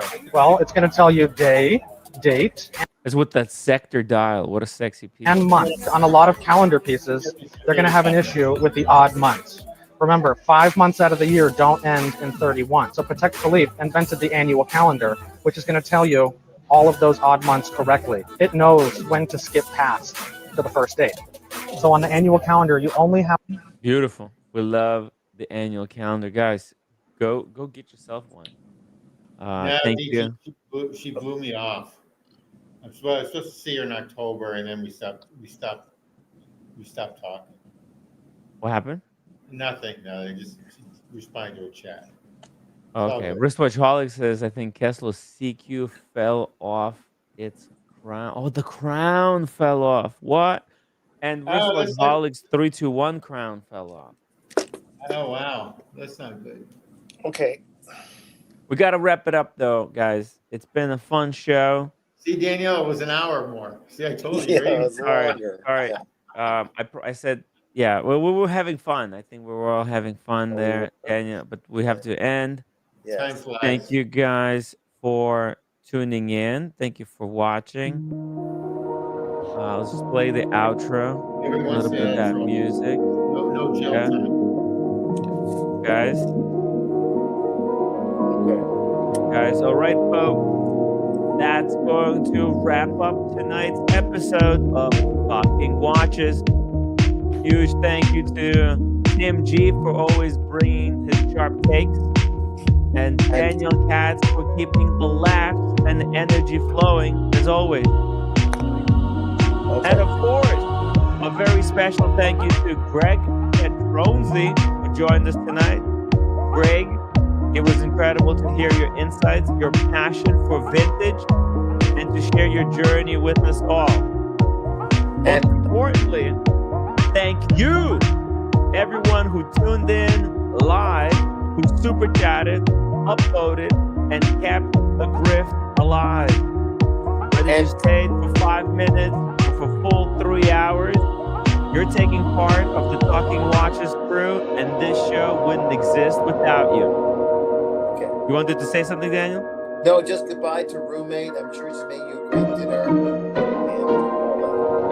We'll be back tomorrow at the usual time, 5 p.m. New York, with more watches, more stories, and more grift.